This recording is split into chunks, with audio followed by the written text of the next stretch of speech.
ಕರ್ನಾಟಕ ಭಾಗದ ಕಲಬುರಗಿಯಲ್ಲಿ ಸಚಿವ ಸಂಪುಟದ ಸಭೆ ಅಂದ ಸಂದರ್ಭದಲ್ಲಿ ರಾಜಕೀಯ ಲೆಕ್ಕಾಚಾರಗಳೇನಿರಬಹುದು ಅನ್ನುವಂಥ ಸಹಜ ಕುತೂಹಲ ಖಂಡಿತವಾಗ್ಲೂ ಇದ್ದೇ ಇರುತ್ತೆ. 40-45 ವರ್ಷದ ರಾಜಕೀಯ ಜೀವನದ ಸಿದ್ದರಾಮಯ್ಯನವರು ಕಲಬುರಗಿಯಲ್ಲಿ ಸಚಿವ ಸಂಪುಟದ ಸಭೆಯನ್ನ ಮಾಡ್ತಾರೆ ಅನ್ನೋದಾದ್ರೆ ಇಲ್ಲಿ ಹಲವು ರಾಜಕೀಯ ತಂತ್ರಗಳು ಡೆಫಿನೆಟ್ಲಿ ಇದ್ದಿರಬಹುದು, ಇಲ್ಲದೆಯೂ ಇರಬಹುದು. ಆದರೆ ಕಲಬುರಗಿ ಅನ್ನುವಂಥ ಕಲಬುರಗಿಯ ಜಾಗದಲ್ಲಿ ಸಚಿವ ಸಂಪುಟ ಸಭೆ ನಡೆದಿದೆಯಲ್ಲ, ಅದು ಬಹಳ ವಿಶೇಷ ಅಂತಾನೆ ಹೇಳ್ಬೋದು. ನೋಡಿ, ಪ್ರತ್ಯೇಕ ಸಚಿವಾಲಯದ ಚಿಂತನೆಗಳಿದ್ದಾವೆ ಮತ್ತು ಈ ದಿನಗಳಾಗ್ತಿರುವಂತಹ ರಾಜಕೀಯ ಬೆಳವಣಿಗೆಯ ನಡುವೆ ಖರ್ಗೆ ಅವರ ವಿಶ್ವಾಸವನ್ನು ಪಡೆದುಕೊಳ್ಳುವ ಒಂದು ಪ್ರಯತ್ನ ನಡೆದಿದೆ ಅಂತ ಹೇಳಲಾಗ್ತಾ ಇದೆ. ರೈಟ್, ಇಂತಹ ಒಂದು ಸಚಿವ ಸಂಪುಟದ ಸಭೆ ಇರ್ಬೋದು. ಆಗಾಗ ಕಲ್ಯಾಣ ಕರ್ನಾಟಕ ಭಾಗದ ಕೆಲವೊಂದು ಪ್ರದೇಶಗಳಿಗೆ ವಿಸಿಟ್ ಮಾಡಿದ ತಕ್ಷಣ ಆ ಭಾಗ ಅಭಿವೃದ್ಧಿ ಆಗಬಿಡತ್ತಾ? ಈ ರೀತಿಯ ಒಂದಷ್ಟು ಪ್ರಶ್ನೆಗಳಿದ್ದಾವೆ. ವಿಸಿಟ್ ಮಾಡೋದಲ್ಲ, ಅಲ್ಲಿ ಹೋಗಿ ಭಾಷಣ ಮಾಡೋದಲ್ಲ, ಅಭಿವೃದ್ಧಿಯ ನಿಟ್ಟಿನಲ್ಲಿ ಕಟಿಬದ್ಧವಾಗಿ ನಿಂತ್ಕೊಳ್ಬೇಕಾಗತ್ತೆ. ತಳಮಟ್ಟದಲ್ಲಿರುವಂಥ ಆ ಭಾಗದ ಜನರನ್ನ ಮೇಲೆತ್ತುವ ಕೆಲಸ ಕೂಡ ಮುಖ್ಯಮಂತ್ರಿ ಮತ್ತು ಆ ಸಚಿವ ಸಂಪುಟದ ಪ್ರತಿಯೊಬ್ಬ ಸದಸ್ಯನದ್ದು ಆಗಿರುತ್ತೆ. ಹಾಗಾಗಿ ಕಲಬುರಗಿಯಲ್ಲಿ ನಡೆದಂತಹ ಈ ಸಚಿವ ಸಂಪುಟದ ಹಲವಾರು ವಿಚಾರಗಳನ್ನು ಇವತ್ತಿನ ನಮ್ಮ ಚರ್ಚಾ ಕಾರ್ಯಕ್ರಮದಲ್ಲಿ ಸಂವಾದದಲ್ಲಿ ಮಾತುಕತೆ ನಡೆಸೋಣ. ನಾನು ದಿವ್ಯಶ್ರೀ.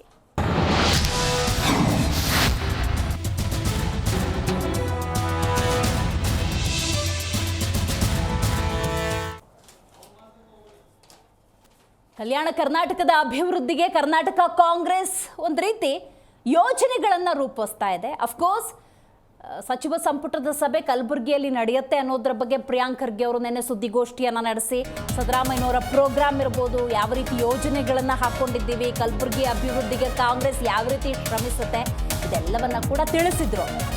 ಕಲಬುರಗಿಯಲ್ಲಿ ಸಂಪುಟ ಸಭೆಯ ಮೂಲಕ ಒಂದು ನೇರ ಸಂದೇಶವನ್ನು ರವಾನೆ ಮಾಡ್ತಿದ್ದಾರೆ. ಹಿಂದುಳಿದ ಜಿಲ್ಲೆಗಳ ಅಭಿವೃದ್ಧಿಗೆ ಕೈ ಸರ್ಕಾರ ಮುಂದು. ಹೋಗಲ್ ಸಚಿವ ಸಂಪುಟ ಸಭೆ ಮಾಡಿದ ತಕ್ಷಣ ಹಿಂದುಳಿದ ವರ್ಗಗಳು ಆ ಜಿಲ್ಲೆಗಳ ಅಭಿವೃದ್ಧಿ ಅನ್ನೋದು ಆಗೋದಿಲ್ಲ, ನಿಂತ್ಕೋಬೇಕಲ್ಲಿ. ನೋಡಿ, ಅಲ್ಲಿಂದ ಬೇಕಾದಷ್ಟು ಜನ ಶಾಸಕರುಗಳು ಆಯ್ಕೆಯಾಗಿ ಬರ್ತಾರೆ. ಅವ್ರ ಕೊಡುಗೆ ಏನು, ಎಷ್ಟರ ಮಟ್ಟಿಗೆ ಇನ್ನೂ ಕೂಡ ಗ್ಯಾರಂಟಿ ಯೋಜನೆಗಳನ್ನು ಕೊಡ್ತಿದ್ದಾರೆ, ಅದನ್ನು ತಪ್ಪು ಅಂತ ಹೇಳೋದಿಲ್ಲ. ಅದು ಎಷ್ಟೋ ಜನರಿಗೆ ಹೆಲ್ಪ್ ಆಗ್ತಾ ಇದೆ. ಆ ಒಂದು ಹಣಕ್ಕಾಗಿ ಪರಿತಪಿಸುವಂತಹ ಪರಿಸ್ಥಿತಿ ಇದೆ ಅಂತ ಹೇಳಿದ್ರೆ, ಸುದೀರ್ಘ ಆಡಳಿತವನ್ನು ಕೊಟ್ಟಿರುವಂತಹ ಕಾಂಗ್ರೆಸ್ ಇನ್ನೂ ಕೂಡ ಹಿಂದುಳಿದ ಜಿಲ್ಲೆಗಳ ಅಭಿವೃದ್ಧಿಯನ್ನು ಮಾಡಿಲ್ವ ಅನ್ನುವಂಥ ಪ್ರಶ್ನೆ ಉದ್ಭವಿಸುತ್ತೋ ಇಲ್ವೋ? ರೈಟ್. ಹಾಗಾಗಿ ಈ ಒಂದು ಭೇಟಿಯ ಸಂದರ್ಭದಲ್ಲಿ ಏನೆಲ್ಲ ಪ್ಲಸ್ಗಳಾಗುತ್ತೆ, ಇದನ್ನು ವಿರೋಧ ಪಕ್ಷ ಹೇಗೆ ತಿಳ್ಕೊಳ್ಳುತ್ತೆ, ಇದು ಕೂಡ ಬಹಳ ಮುಖ್ಯ ಆಗುತ್ತೆ. ಬಟ್ ಯಾವುದೇ ಪಕ್ಷ ಅಧಿಕಾರಕ್ಕೆ ಬಂದ ಸಂದರ್ಭದಲ್ಲಿ ಹೋಗಿ ಅಲ್ಲಲ್ಲಿ ಭಾಷಣ ಮಾಡೋದು, ಒಂದು ಸಭೆ ಮಾಡೋದು, ಯಾವುದೋ ಉತ್ಸವಕ್ಕೆ ಚಾಲನೆ ಕೊಡೋದು, ಪ್ರತಿಮೆಗಳ ಅನಾವರಣ ಮಾಡೋದಲ್ಲ. ಸಮಗ್ರವಾಗಿ ತಳಮಟ್ಟದಲ್ಲಿರುವಂತಹ ಆ ವ್ಯಕ್ತಿಯನ್ನು ಮೇಲೆತ್ತುವ ನಿಟ್ಟಿನಲ್ಲಿ ಎಜುಕೇಷನ್ ಕೊಡೋದಿರ್ಬೋದು. ನಾನು ಕಲಬುರಗಿ ಕಲ್ಯಾಣ ಕರ್ನಾಟಕ ಭಾಗ ಅಂದ ಸಂದರ್ಭದಲ್ಲಿ ಬಹುತೇಕ ಸರ್ಕಾರಿ ಶಾಲೆಗಳಿರ್ಬೋದು, ಅಲ್ಲಿನ ಅವ್ಯವಸ್ಥೆಗಳಿರ್ಬೋದು, ಅಥವಾ ರಸ್ತೆಗಳಿರ್ಬೋದು, ಹೀಗೆ ಹಲವಾರು ಸಮಸ್ಯೆಗಳನ್ನೇ ಉಲ್ಲೇಖ ಮಾಡ್ತೀವಿ. ಅಭಿವೃದ್ಧಿ ಪಥದಲ್ಲಿ ಕರ್ನಾಟಕ ಕಾಂಗ್ರೆಸ್ ಹೇಗಾಗದ್ರೆ ನಿಂತ್ಕೊಳ್ಳುತ್ತೆ, ಎಲ್ಲದರ ಬಗ್ಗೆ ಚರ್ಚೆ ಮಾಡೋದಕ್ಕೆ, ಮಾತುಕತೆಯನ್ನು ನಡೆಸೋದಕ್ಕೆ ಮೊದಲನೇದಾಗಿ ನಮ್ಮ ಕಾರ್ಯಕ್ರಮದಲ್ಲಿ ಬಿಜೆಪಿ ವಕ್ತಾರರಾಗಿರುವಂಥ ಶರತ್ ಹೆಗ್ಡೆ ಅವರಿದ್ದಾರೆ. ನಮಸ್ಕಾರ. ಇನ್ನು ನಮ್ಮ ಕಾರ್ಯಕ್ರಮದಲ್ಲಿ ರಾಜಕೀಯ ಚಿಂತಕರಾಗಿರುವಂತಹ ಶಶಿಕಾಂತ್ ಯಡಳ್ಳಿ ಅವರಿದ್ದಾರೆ. ನಮಸ್ಕಾರ. ಇನ್ನು JDS ವಕ್ತಾರರು ರಿಷಿಕ್ ವವನ್ಗೌಡ ಅವರಿದ್ದಾರೆ. ನಮಸ್ಕಾರ. ಇನ್ನು ಕಾಂಗ್ರೆಸ್ ವಕ್ತಾರರು ದರ್ಶನ್ ಅವರು ಝೂಮ್ನಿಂದ ಕನೆಕ್ಟ್ ಆಗ್ತಾ ಇದ್ದಾರೆ. ನಮಸ್ಕಾರ ದರ್ಶನ್ ಅವರೇ. ದರ್ಶನ್ ಅವರೇ, ಸಮ್ ಡಿಸ್ಟರ್ಬೆನ್ಸ್ ಇದೆ, ನಿಮ್ಮಿಂದನೇ ಕಾರ್ಯಕ್ರಮ ಆರಂಭ ಮಾಡಬೇಕು ಅಂತ ಅಂದ್ಕೊಂಡಿದ್ದೀವಿ. ರೈಟ್. ದರ್ಶನ್ ಅವರೇ, ಕಲ್ಯಾಣ ಕರ್ನಾಟಕ ಭಾಗ ಕಲಬುರಗಿಯಲ್ಲಿ ಸಚಿವ ಸಂಪುಟ ಸಭೆಯ ಹಿಂದಿನ ಲೆಕ್ಕಾಚಾರಗಳೇನು? ನೇರವಾಗಿ ಹೇಳೋದಾದ್ರೆ ಯಾವ ಸಂದೇಶವನ್ನ ರವಾನೆ ಮಾಡೋದಕ್ಕೆ ಕಲಬುರಗಿಯಲ್ಲಿ ಸಚಿವ ಸಂಪುಟ ಸಭೆ? ಕರ್ನಾಟಕ ಅಂದ್ರೆ ಬೀದರ್ನಿಂದ ಚಾಮರಾಜನಗರ ತನಕ ಅಖಂಡ ಕರ್ನಾಟಕ. ಕರ್ನಾಟಕದಲ್ಲಿ ಹುಟ್ಟಿರ್ತಕ್ಕಂಥ ಪ್ರತಿಯೊಬ್ಬ ನಾಗರಿಕನಿಗೆ ಸಮಾನ ಹಕ್ಕು, ಸಮಾನ ನ್ಯಾಯ ಕೊಡುವಂತ ಒಂದು ಪರಿಕಲ್ಪನೆ ನಮ್ಮ ಕಾಂಗ್ರೆಸ್ ಸರ್ಕಾರಕ್ಕಿದೆ. ಮತ್ತೆ ವಿಶೇಷವಾಗಿ ಆ ಭಾಗದಲ್ಲಿ ಇವತ್ತು ಸಚಿವ ಸಂಪುಟ ಸಭೆ ಮಾಡ್ತಾ ಇರ್ತಕ್ಕಂಥದ್ದು ಬಹಳ ಮುಖ್ಯವಾಗಿ ಸೆಪ್ಟೆಂಬರ್ 17ನೇ ತಾರೀಕು 1948ರಲ್ಲಿ ಸರ್ದಾರ್ ವಲ್ಲಭಾಯ್ ಪಟೇಲ್ ರವರು ಮತ್ತೆ ಜವಾಹರ್ಲಾಲ್ ನೆಹರು ಅವರ ಆ ಒಂದು ದೂರದೃಷ್ಟಿಯಿಂದ ನಮ್ಮ ಕಲಬುರಗಿ ಹೈದರಾಬಾದ್ ಕರ್ನಾಟಕ ಭಾಗಕ್ಕೆ ನಿಜಾಮರಿಂದ ಸ್ವಾತಂತ್ರ್ಯ ಸಿಗ್ತದೆ. ನಮಗೆ 47ರಲ್ಲಿ ಸ್ವಾತಂತ್ರ್ಯ ಸಿಕ್ಕಿದ್ರು ಕಲಬುರಗಿ ಭಾಗಕ್ಕೆ ಅಥವಾ ಹೈದರಾಬಾದ್ ಕರ್ನಾಟಕ ಕಲ್ಯಾಣ ಕರ್ನಾಟಕ ಭಾಗಕ್ಕೆ ಸ್ವಾತಂತ್ರ್ಯ 1 ವರ್ಷ ಆದ್ಮೇಲೆ ಸಿಗುವಂತದ್ದು. ಅದಾಗಿ ಕಾಂಗ್ರೆಸ್ ಪಕ್ಷ ಇವತ್ತು ಏನು ಆರ್ಟಿಕಲ್ 371J ತಂದಿರ್ತಕ್ಕಂಥದ್ದು ಕಾಂಗ್ರೆಸ್ ಪಕ್ಷ. ಅದಕ್ಕೆ ಹೋರಾಟ 1990ರಿಂದನೂ ಧರ್ಮಸಿಂಗ್ ಅವರ ನೇತೃತ್ವದಲ್ಲಿ ಹೋರಾಟಗಳು ನಡೀತು, ಮಲ್ಲಿಕಾರ್ಜುನ ಖರ್ಗೆ ಅವರ ನೇತೃತ್ವದಲ್ಲಿ ಹೋರಾಟ ನಡೀತು. ಆದ್ರೆ ಇವತ್ತು ಆರ್ಟಿಕಲ್ 71Jಗೆ ಅವತ್ತಿನ ದೇಶದ ಉಪ ಪ್ರಧಾನಿಗಳು ಗೃಹ ಸಚಿವರಾಗಿದ್ದಂತಹ ಶ್ರೀ LK ಅಡ್ವಾಣಿಗಳು ನಾವು ಯಾವುದೇ ರೀತಿ ಸಮ್ಮತಿ ಕೊಡಲ್ಲ, ಆ ಒಂದು ವಿಶೇಷ ಅನುದಾನ ಕೊಡ್ಲಿಕ್ಕೆ ಸಾಧ್ಯ ಇಲ್ಲ ಅಂತ SM ಕೃಷ್ಣ ಅವರಿಗೆ ಪತ್ರ ಬರೆದಿರ್ತಕ್ಕಂಥದ್ದು ಇತಿಹಾಸ. ಆದ್ರೆ ನಮ್ಮ ಮನಮೋಹನ್ ಸಿಂಗ್ ಅವರ ಪ್ರಧಾನಮಂತ್ರಿಗಳಿದ್ದಾಗ ಮಾನ್ಯ ಮಲ್ಲಿಕಾರ್ಜುನ್ ಖರ್ಗೆ ಅವರ ನಿರಂತರ ಹೋರಾಟದ ಫಲವಾಗಿ ಇವತ್ತು ಆರ್ಟಿಕಲ್ 371J ಅನ್ನ ಕಲ್ಯಾಣ ಕರ್ನಾಟಕ ಭಾಗಕ್ಕೆ ಕೊಡೋ ಮೂಲಕ ಅಲ್ಲಿಯ ಜನರ ಒಂದು ಬದುಕು ಕಟ್ಟಿಕೊಡುವಂತಹ ಕೆಲಸವನ್ನ ಕಾಂಗ್ರೆಸ್ ಪಕ್ಷ ಮಾಡಿದೆ. ಆದ್ರೆ ಬಿಜೆಪಿ ಹೈದರಾಬಾದ್ ಕರ್ನಾಟಕವನ್ನ ಕಲ್ಯಾಣ ಕರ್ನಾಟಕ ಅನ್ನುವಂತ ಹೆಸರು ಬದಲಾವಣೆ ಮಾಡ್ತು. ಅದೇ ಕುಮಾರಸ್ವಾಮಿ ಅವರು ಗುಲ್ಬರ್ಗವನ್ನ ಕಲಬುರಗಿ ಅಂತ ಬದಲಾವಣೆ ಮಾಡಿದ್ರು ಹೊರತು ನಯಾ ಪೈಸೆ ಆ ಒಂದು ಕ್ಷೇತ್ರಗಳ ಅಭಿವೃದ್ಧಿಗೆ ಕೊಟ್ಟಿಲ್ಲ. ಯಾವತ್ತು 2014ರಲ್ಲಿ ನಮ್ಮ ಕಾಂಗ್ರೆಸ್ ಸರ್ಕಾರ 19,778 ಕೋಟಿ ಹಣವನ್ನ ಕಲಬುರಗಿ ಭಾಗಕ್ಕೆ ಕೊಡೋ ಮೂಲಕ ಇವತ್ತು ನಾವು ಬಜೆಟ್ ನಲ್ಲಿ ಘೋಷಣೆ ಮಾಡಿದ್ವಿ ಮೇಡಮ್, 5,000 ಕೋಟಿಯನ್ನ ಕಲಬುರಗಿ ಯಾವುದು ಕಲ್ಯಾಣ ಕರ್ನಾಟಕಕ್ಕೆ ಕೊಡ್ತೀವಿ ಅಂತೇಳಿ. ಇವತ್ತಿನ ಸಚಿವ ಸಂಪುಟದಲ್ಲಿ ನಾವು ನುಡಿದಂತೆ ನಡೆದು 5,000 ಕೋಟಿಯ ವಿಶೇಷ ಪ್ಯಾಕೇಜ್ ಅನ್ನ ಕಾಂಗ್ರೆಸ್ ಪಕ್ಷ ಕೊಟ್ಟಿದೆ. ಆದ್ರೆ ಇದೇ ಕೇಂದ್ರ ಸರ್ಕಾರದಲ್ಲಿ ಕಲ್ಯಾಣ ಕರ್ನಾಟಕದ ಅಭಿವೃದ್ಧಿಗೋಸ್ಕರ ಬಜೆಟ್ ನಲ್ಲಿ 3,000 ಕೋಟಿ ಕೇಳಿದ್ವಿ, ಆದ್ರೆ ಅವರು ಕೊಡ್ಲಿಕ್ಕೆ ಹೋಗ್ಲಿಲ್ಲ. ಜೊತೆಗೆ ಅನೇಕ ಯೋಜನೆಗಳ ಘೋಷಣೆಯನ್ನ ಬಿಜೆಪಿ ಮಾಡಿದ್ರು ಸಮೇತ ಅವ್ರು ಯಾವ ಯೋಜನೆಗಳನ್ನು ಕಾರ್ಯರೂಪಕ್ಕೆ ತರಲಿಲ್ಲ. ಜೊತೆಗೆ ಪ್ರತಿ ವರ್ಷ ಮನಮೋಹನ್ ಸಿಂಗ್ ಅವರು 1,500 ಕೋಟಿಯನ್ನ ಕಲ್ಯಾಣ ಕರ್ನಾಟಕದ ಅಭಿವೃದ್ಧಿಗೆ ಕೊಡಬೇಕು ಅನ್ನುವಂತ ಮಾತನ್ನ ಹೇಳಿದ್ರು. ಆದ್ರೆ ಬಿಜೆಪಿನವರು ಅದನ್ನ 4 ಕಂತುಗಳಲ್ಲಿ ಕೊಟ್ಟಿರ್ತಕ್ಕಂಥದ್ನ ನಾವು ನೋಡಿದೀವಿ, ಅದು ಸಂಪೂರ್ಣವಾಗಿ ಕೊಟ್ಟಿಲ್ಲ. ಮತ್ತೆ ನಮ್ಮ ಕಾಲದ ಯೋಜನೆಗಳು ಯಾರೇನ್ ಕೊಟ್ಟಿಲ್ಲ ಅನ್ನೋದ್ರ ಬಗ್ಗೆ ಉಲ್ಲೇಖ ಆಗ್ತಾ ಬಂತು. ನೀವೇನ್ ಕೊಡ್ತಾ ಇದ್ದೀರಿ, ನಿಮ್ ಪ್ಲಾನ್ಸ್ ಏನು, ನಿಮ್ ಯೋಜನೆಗಳೇನು? ಆ ಭಾಗ ಕಲ್ಯಾಣ ಕರ್ನಾಟಕ ಭಾಗ ಅಂತ ಹಿಂದುಳಿದ ಜಿಲ್ಲೆಗಳು ಅತಿ ಹೆಚ್ಚು, ಅವರ ಮೇಲೆ ಕಾಂಟ್ರಿಬ್ಯೂಷನ್. ಹಿಂದುಳಿದ ವರ್ಗದ ಅಭಿವೃದ್ಧಿಗೆ 150 ಕೋಟಿ ವಿದ್ಯಾರ್ಥಿ ನಿಲಯ ಸ್ಥಾಪನೆಗೆ ನಾವು ಯೋಜನೆ ಹಾಕಿದೀವಿ. ಅಲ್ಪಸಂಖ್ಯಾತರ ಅಭಿವೃದ್ಧಿಗೆ 180 ಕೋಟಿ ಮೌಲಾನಾ ಆಜಾದ್ ಹೆಸರಿನಲ್ಲಿ ಮಾದರಿ ಶಾಲೆಗಳನ್ನ ತೆರಿತಾ ಇದ್ದೀವಿ. ಪರಿಶಿಷ್ಟ ಜಾತಿ ಪರಿಶಿಷ್ಟ ಪಂಗಡ ಒಟ್ಟು 286 ಕೋಟಿ ರೂಪಾಯಿ ಹಣದಲ್ಲಿ ಮುರಾರ್ಜಿ ದೇಸಾಯಿ ಶಾಲೆ ಮತ್ತು ವಸತಿ ವಿದ್ಯಾರ್ಥಿ ನಿಲಯಗಳನ್ನ ನಾವು ಶುರು ಮಾಡ್ತಾ ಇದ್ದೀವಿ. ಜೊತೆಗೆ 137 ಕರ್ನಾಟಕ ಪಬ್ಲಿಕ್ ಸ್ಕೂಲ್ ಬಹಳ ಮುಖ್ಯವಾದಂತಹ ಯೋಜನೆ. ಯಾವುದು ನಾವು ನವೋದಯ ಶಾಲೆಗಳನ್ನ ನಾವು ನೋಡ್ತಾ ಇದೀವಿ, ಅದಕ್ಕಿಂತ ಉತ್ಕೃಷ್ಟ ದರ್ಜೆಯ ಕರ್ನಾಟಕ ಪಬ್ಲಿಕ್ ಶಾಲೆಗಳನ್ನ ನಾವು ಕಲ್ಯಾಣ ಕರ್ನಾಟಕದಲ್ಲಿ ತೆರಿತಾ ಇದೀವಿ. ನುಡಿದಂತೆ ಹಿಂದೆ ಜೇಮ್ಸ್ ಅಲ್ಲಿ ಉದ್ಘಾಟನೆ ಆಗಿದೆ, ಜೊತೆಗೆ ಟ್ರಾಮಾ ಸೆಂಟರ್ ಉದ್ಘಾಟನೆ ಆಗಿದೆ, ನಾವು ನೋಡ್ತಿದ್ವಿ ಅದನ್ನ. ಜೊತೆಗೆ ಈಗ ಸೂಪರ್ ಮಲ್ಟಿ ಸ್ಪೆಷಾಲಿಟಿ ಹಾಸ್ಪಿಟಲ್ ಇನ್ನೇನು ಸದ್ಯದಲ್ಲಿ ಉದ್ಘಾಟನೆಗೊಳ್ಳೋದಕ್ಕಿದೆ. ಜೊತೆಗೆ ಉದ್ಯೋಗದ ಆವಿಷ್ಕಾರ ಸುಮಾರು 25,000 ವಿದ್ಯಾರ್ಥಿಗಳಿಗೆ ತರಬೇತಿಯನ್ನು ಕೊಡುವಂತ ಕೆಲಸ ಮಾಡಿದ್ದೀವಿ 10 ಕೋಟಿ ರೂಪಾಯಿ ಟ್ರಸ್ಟ್ ನಲ್ಲಿ ಮೇಡಮ್. ಜೊತೆಗೆ 1,230 ಕೋಟಿ ರೂಪಾಯಿ ಹಣದಲ್ಲಿ ರಸ್ತೆಗಳ ಅಭಿವೃದ್ಧಿ ಪಡಿಸೋದಕ್ಕೂ ನಾವು ಯೋಜನೆಗಳನ್ನ ಹಾಕೊಂಡಿದ್ದೀವಿ. ಮತ್ತೆ ಬೀದರ್ ರಾಯಚೂರನ್ನ ಮಹಾನಗರ ಪಾಲಿಕೆ ಮಾಡಬೇಕು ಅಂತ ಈ ಒಂದು ಸಚಿವ ಸಂಪುಟದಲ್ಲಿ ನಿರ್ಧಾರ ಆಗ್ತದೆ. ಮತ್ತೆ ಕಲಬುರಗಿನಲ್ಲಿ ಇದೇ ಜವಳಿ ಪಾರ್ಕ್ ಮಾಡ್ತೀವಿ ಅಂತ ಬಿಜೆಪಿ ಅವರು ಹೇಳಿದ್ರು, ಆದ್ರೆ ಅವ್ರು ಮಾಡ್ಲಿಲ್ಲ. ನಾವು 390 ಕೋಟಿ ರೂಪಾಯಿ ಹಣದಲ್ಲಿ ಜವಳಿ ಪಾರ್ಕ್ ಅನ್ನ ಮಾಡ್ತಾ ಇದೀವಿ. ಮತ್ತೆ ನಿಮ್ಮ ಯೋಜನೆಗಳ ಬಗ್ಗೆ ಕ್ಲಾರಿಟಿ ಸಿಕ್ತು. ರೈಟ್ ಶರತ್ ಅವರೇ, ಆಸ್ ಪರ್ ಕಾಂಗ್ರೆಸ್ ವಕ್ತಾರರು ಬಿಜೆಪಿ ಕಾಂಟ್ರಿಬ್ಯೂಷನ್ ಏನೂ ಇಲ್ಲ, so we are doing, we stand with Kalaburagi Kalyana Karnataka. ನೋಡಿ, ನಮ್ಮ ಕಾಂಗ್ರೆಸ್ ವಕ್ತಾರರು ಏನು ಈಗ ಹೇಳಿದ್ರಲ್ಲ, ಸರಾನುಸರವಾಗಿ ಏನು ಆ ಯೋಜನೆ ಈ ಯೋಜನೆ ಅಲ್ಲಿ ಬಿಡುಗಡೆ ಆಗಿದೆ ಇಲ್ಲಿ ಬಿಡುಗಡೆ ಆಗಿದೆ, ಅದು ಓನ್ಲಿ ಲೇಖಿಯೊಳಗಷ್ಟೇ, ಯಾವುದೇ ಕಾರ್ಯರೂಪಕ್ಕೆ ಬಂದಿಲ್ಲ ಇನ್ನೂವರೆಗೂ. ನೋಡಿ, 371J 2012ರಲ್ಲಿ ಏನು ತಂದರು, ಯಡಿಯೂರಪ್ಪನವ್ರು ತಂದಿದ್ದಕ್ಕಂಥದ್ದು ಇದನ್ನು. ಅದು ಯಾರು ಖರ್ಗೆಯವರಾಗಲಿ ಇವ್ರ ಸರ್ಕಾರ ಅಲ್ಲ ತಂದಿದ್ದು. ಯಡಿಯೂರಪ್ಪ ಅವರು ಅನುಮೋದನೆ ಕೊಟ್ಟು ಅವರು ಮೇಲೆ ಬೇರೆ ಸರ್ಕಾರ ಬೇರೆ UPA ಅಂದರೆ ಕಾಂಗ್ರೆಸ್ ಇದ್ದಂಥ ಸಂದರ್ಭದಲ್ಲಿ ಅದನ್ನು ಹೋರಾಟ ಮಾಡಿ 371J ಅನ್ನು ತಂದು ಇವತ್ತಿನ ದಿವಸ ಕಲ್ಯಾಣ ಕರ್ನಾಟಕ ಭಾಗ ಹೈದರಾಬಾದ್ ಕರ್ನಾಟಕ ಜನರಿಗೆ ಮೋಸ ಆಗಬಾರ್ದು, ಯಾವುದೇ ದೃಷ್ಟಿಯಿಂದ ಅವ್ರಿಗೆ ಉದ್ಯೋಗದ ಭರವಸೆಯನ್ನು ಕೊಟ್ಟು ಉದ್ಯೋಗ ನೀಡುವಲ್ಲಿ ಸಹಿತ ಕಲ್ಯಾಣ ಕರ್ನಾಟಕ ಭಾಗಕ್ಕೆ ಯಾವುದೇ ರೀತಿ ಕಲ್ಯಾಣ ಕರ್ನಾಟಕ ಭಾಗದ ಜನರಿಗೆ ಅನ್ಯಾಯ ಆಗಬಾರ್ದು ಹೇಳೋ ದೃಷ್ಟಿಯಿಂದ 371J ತಂದಿದ್ದು ಯಡಿಯೂರಪ್ಪನವರು. ಇವ್ರು ಇವಾಗ ಯಡಿಯೂರಪ್ಪರು ತಂದಿದ್ದಕ್ಕಂತ ಇದನ್ನ ನೋಡಿ ಸರ್, ನಾನು ನೀವು ಮಾತಾಡೋದ್ರೆ ಮಾತಾಡ್ಲಿಲ್ಲ, ತುಂಬಾ ನಿಮ್ ಪ್ರಶ್ನೆಗೆಲ್ಲ ನಾನು ಉತ್ತರ ಕೊಡ್ತಾ ಹೋಗ್ತೀನಿ. ಆಯ್ತಾ? ನೋಡಿ, 371 ತಂದಿದ್ದು ಯಡಿಯೂರಪ್ಪನವರು, ಆಯ್ತಾ. ಇವರು ಅಭಿವೃದ್ಧಿ ಮಾಡ್ತೀನಿ ಅಂತ ಹೇಳ್ತಾ ಇದ್ದಾರೆ. ಇವತ್ತು ಕ್ಯಾಬಿನೆಟ್ ಮಾಡ್ಬಿಟ್ಟು ಅಲ್ಲಿ ದುಂದುವೆಚ್ಚಕ್ಕೆ ಇವರು ಖಜಾನೆಯಲ್ಲಿ ಖಾಲಿ ಆದಂತ ಸಂದರ್ಭದಲ್ಲಿ ಇವರು ದುಂದುವೆಚ್ಚಕ್ಕೋಸ್ಕರ ಅಲ್ಲಿ ಕ್ಯಾಬಿನೆಟ್ ಮಾಡಿ ಜನರ ಕಣ್ಣಿಗೆ ಮಣ್ಣೆರಚುವಂತ ಕೆಲಸ ಇವರೇ ಮಾಡ್ತಾ ಇದ್ದಾರೆ, ಬೇರೆ ಇರಲ್ಲ. ನೋಡಿ ಮತ್ತೊಂದು ಹೇಳ್ತೀನಿ, 3200 ಶಿಕ್ಷಕರ ನೇಮಕಾತಿಯನ್ನ ಮಾಡುತ್ತೆ. 1300 ಶಿಕ್ಷಕರ ನೇಮಕಾತಿ BC ನಾಗೇಶ್ ಅವರು ಮಿನಿಸ್ಟರ್ ಇದ್ದಂತ ಸಂದರ್ಭದಲ್ಲಿ ಮಾಡುತ್ತೆ, ಆಯ್ತಾ. ಇವರು ಪೊಳ್ಳು ಭರವಸೆ ಇವರದ್ದು. ಇವ್ರು ಏನೇನು ಪ್ರಣಾಳಿಕೆಯಲ್ಲಿ ಕೊಟ್ಟಿದ್ದಾರೆ ಗೊತ್ತಾ ಮೇಡಮ್? ನೋಡಿ, ಬಳ್ಳಾರಿಯಲ್ಲಿ ಜೀನ್ಸ್ ಪಾರ್ಕ್ ಮಾಡ್ತೀವಿ ಅಂತ ಹೇಳಿದ್ರು. ಎಲ್ಲಿ ಮಾಡಿದೀರಾ? 41 ವಿಧಾನಸಭಾ ಕ್ಷೇತ್ರದಲ್ಲಿ 100 PUC ಕಾಲೇಜ್ಗಳು, ಅದರಲ್ಲಿ ಒಂದು ಮಹಿಳಾ ಪದವಿ ಪೂರ್ವ ಕಾಲೇಜ್ಗಳನ್ನ ಮಾಡ್ತೀರಾ ಅಂತ ಎಲ್ಲಿ ಮಾಡಿದೀರಾ ಹೇಳಿ? ಪ್ರತಿ ಹೋಬಳಿಯಲ್ಲಿ ಬಾಬಾ ಸಾಹೇಬ್ ಇಂಗ್ಲಿಷ್ ಸ್ಕೂಲನ್ನು ತೆರಿತೀವಿ ಅಂತ ಹೇಳಿದೀರಾ, ಎಲ್ಲಿ ತೆಗೆದಿದ್ದೀರಾ? ಆಮೇಲೆ ನೀವು ಶಿಕ್ಷಕರ ನೇಮಕಾತಿಯನ್ನು ಮಾಡ್ತೀನಿ ಅಂತ ಹೇಳಿದ್ರಿ, ಎಲ್ಲಿ ನೇಮಕಾತಿ ಮಾಡಿದ್ರ ನಿಮ್ಮ ಅವಧಿಯಲ್ಲಿ?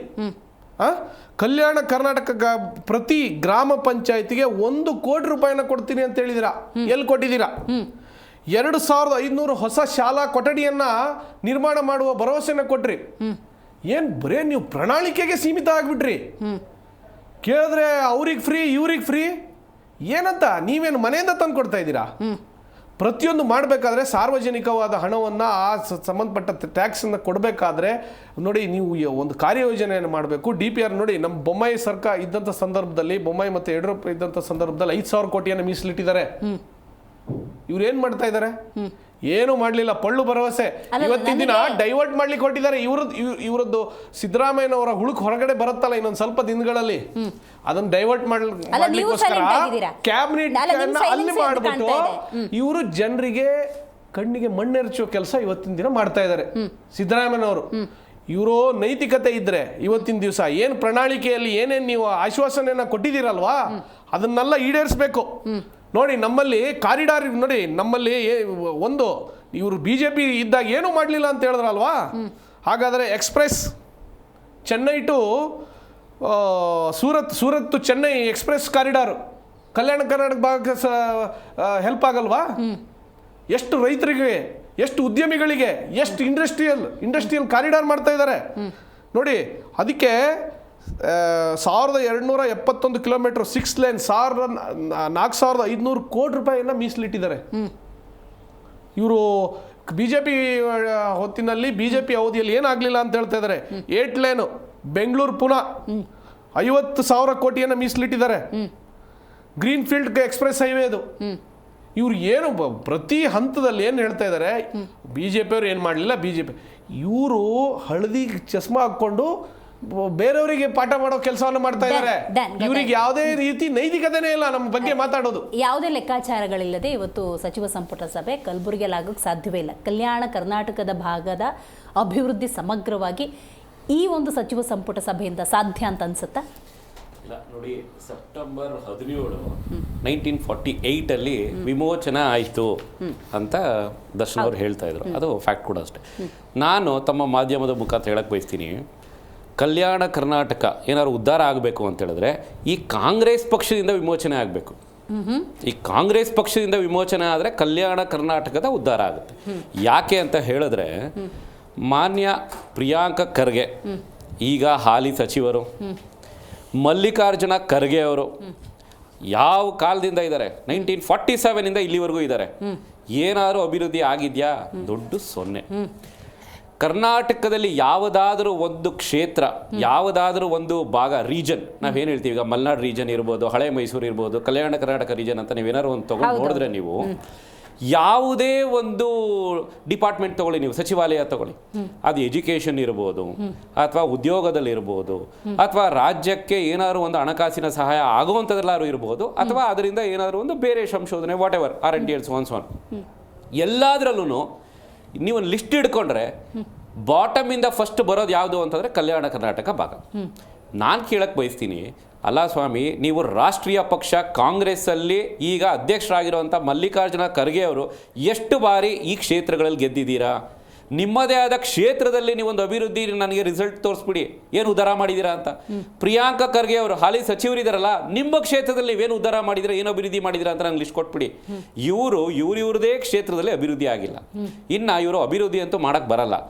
ಭ್ರಷ್ಟಾಚಾರ ಹಗರಣ ಮಾಡ್ದಲೇ ಇರ್ತೀರಾ ಅಂತ ಹೇಳಿದ್ರೆ ನಾಗೇಂದ್ರ ಅವ್ರು ಯಾವ ಕ್ಷೇತ್ರದಿಂದ ಬರ್ತಾರೆ ಸ್ವಾಮಿ?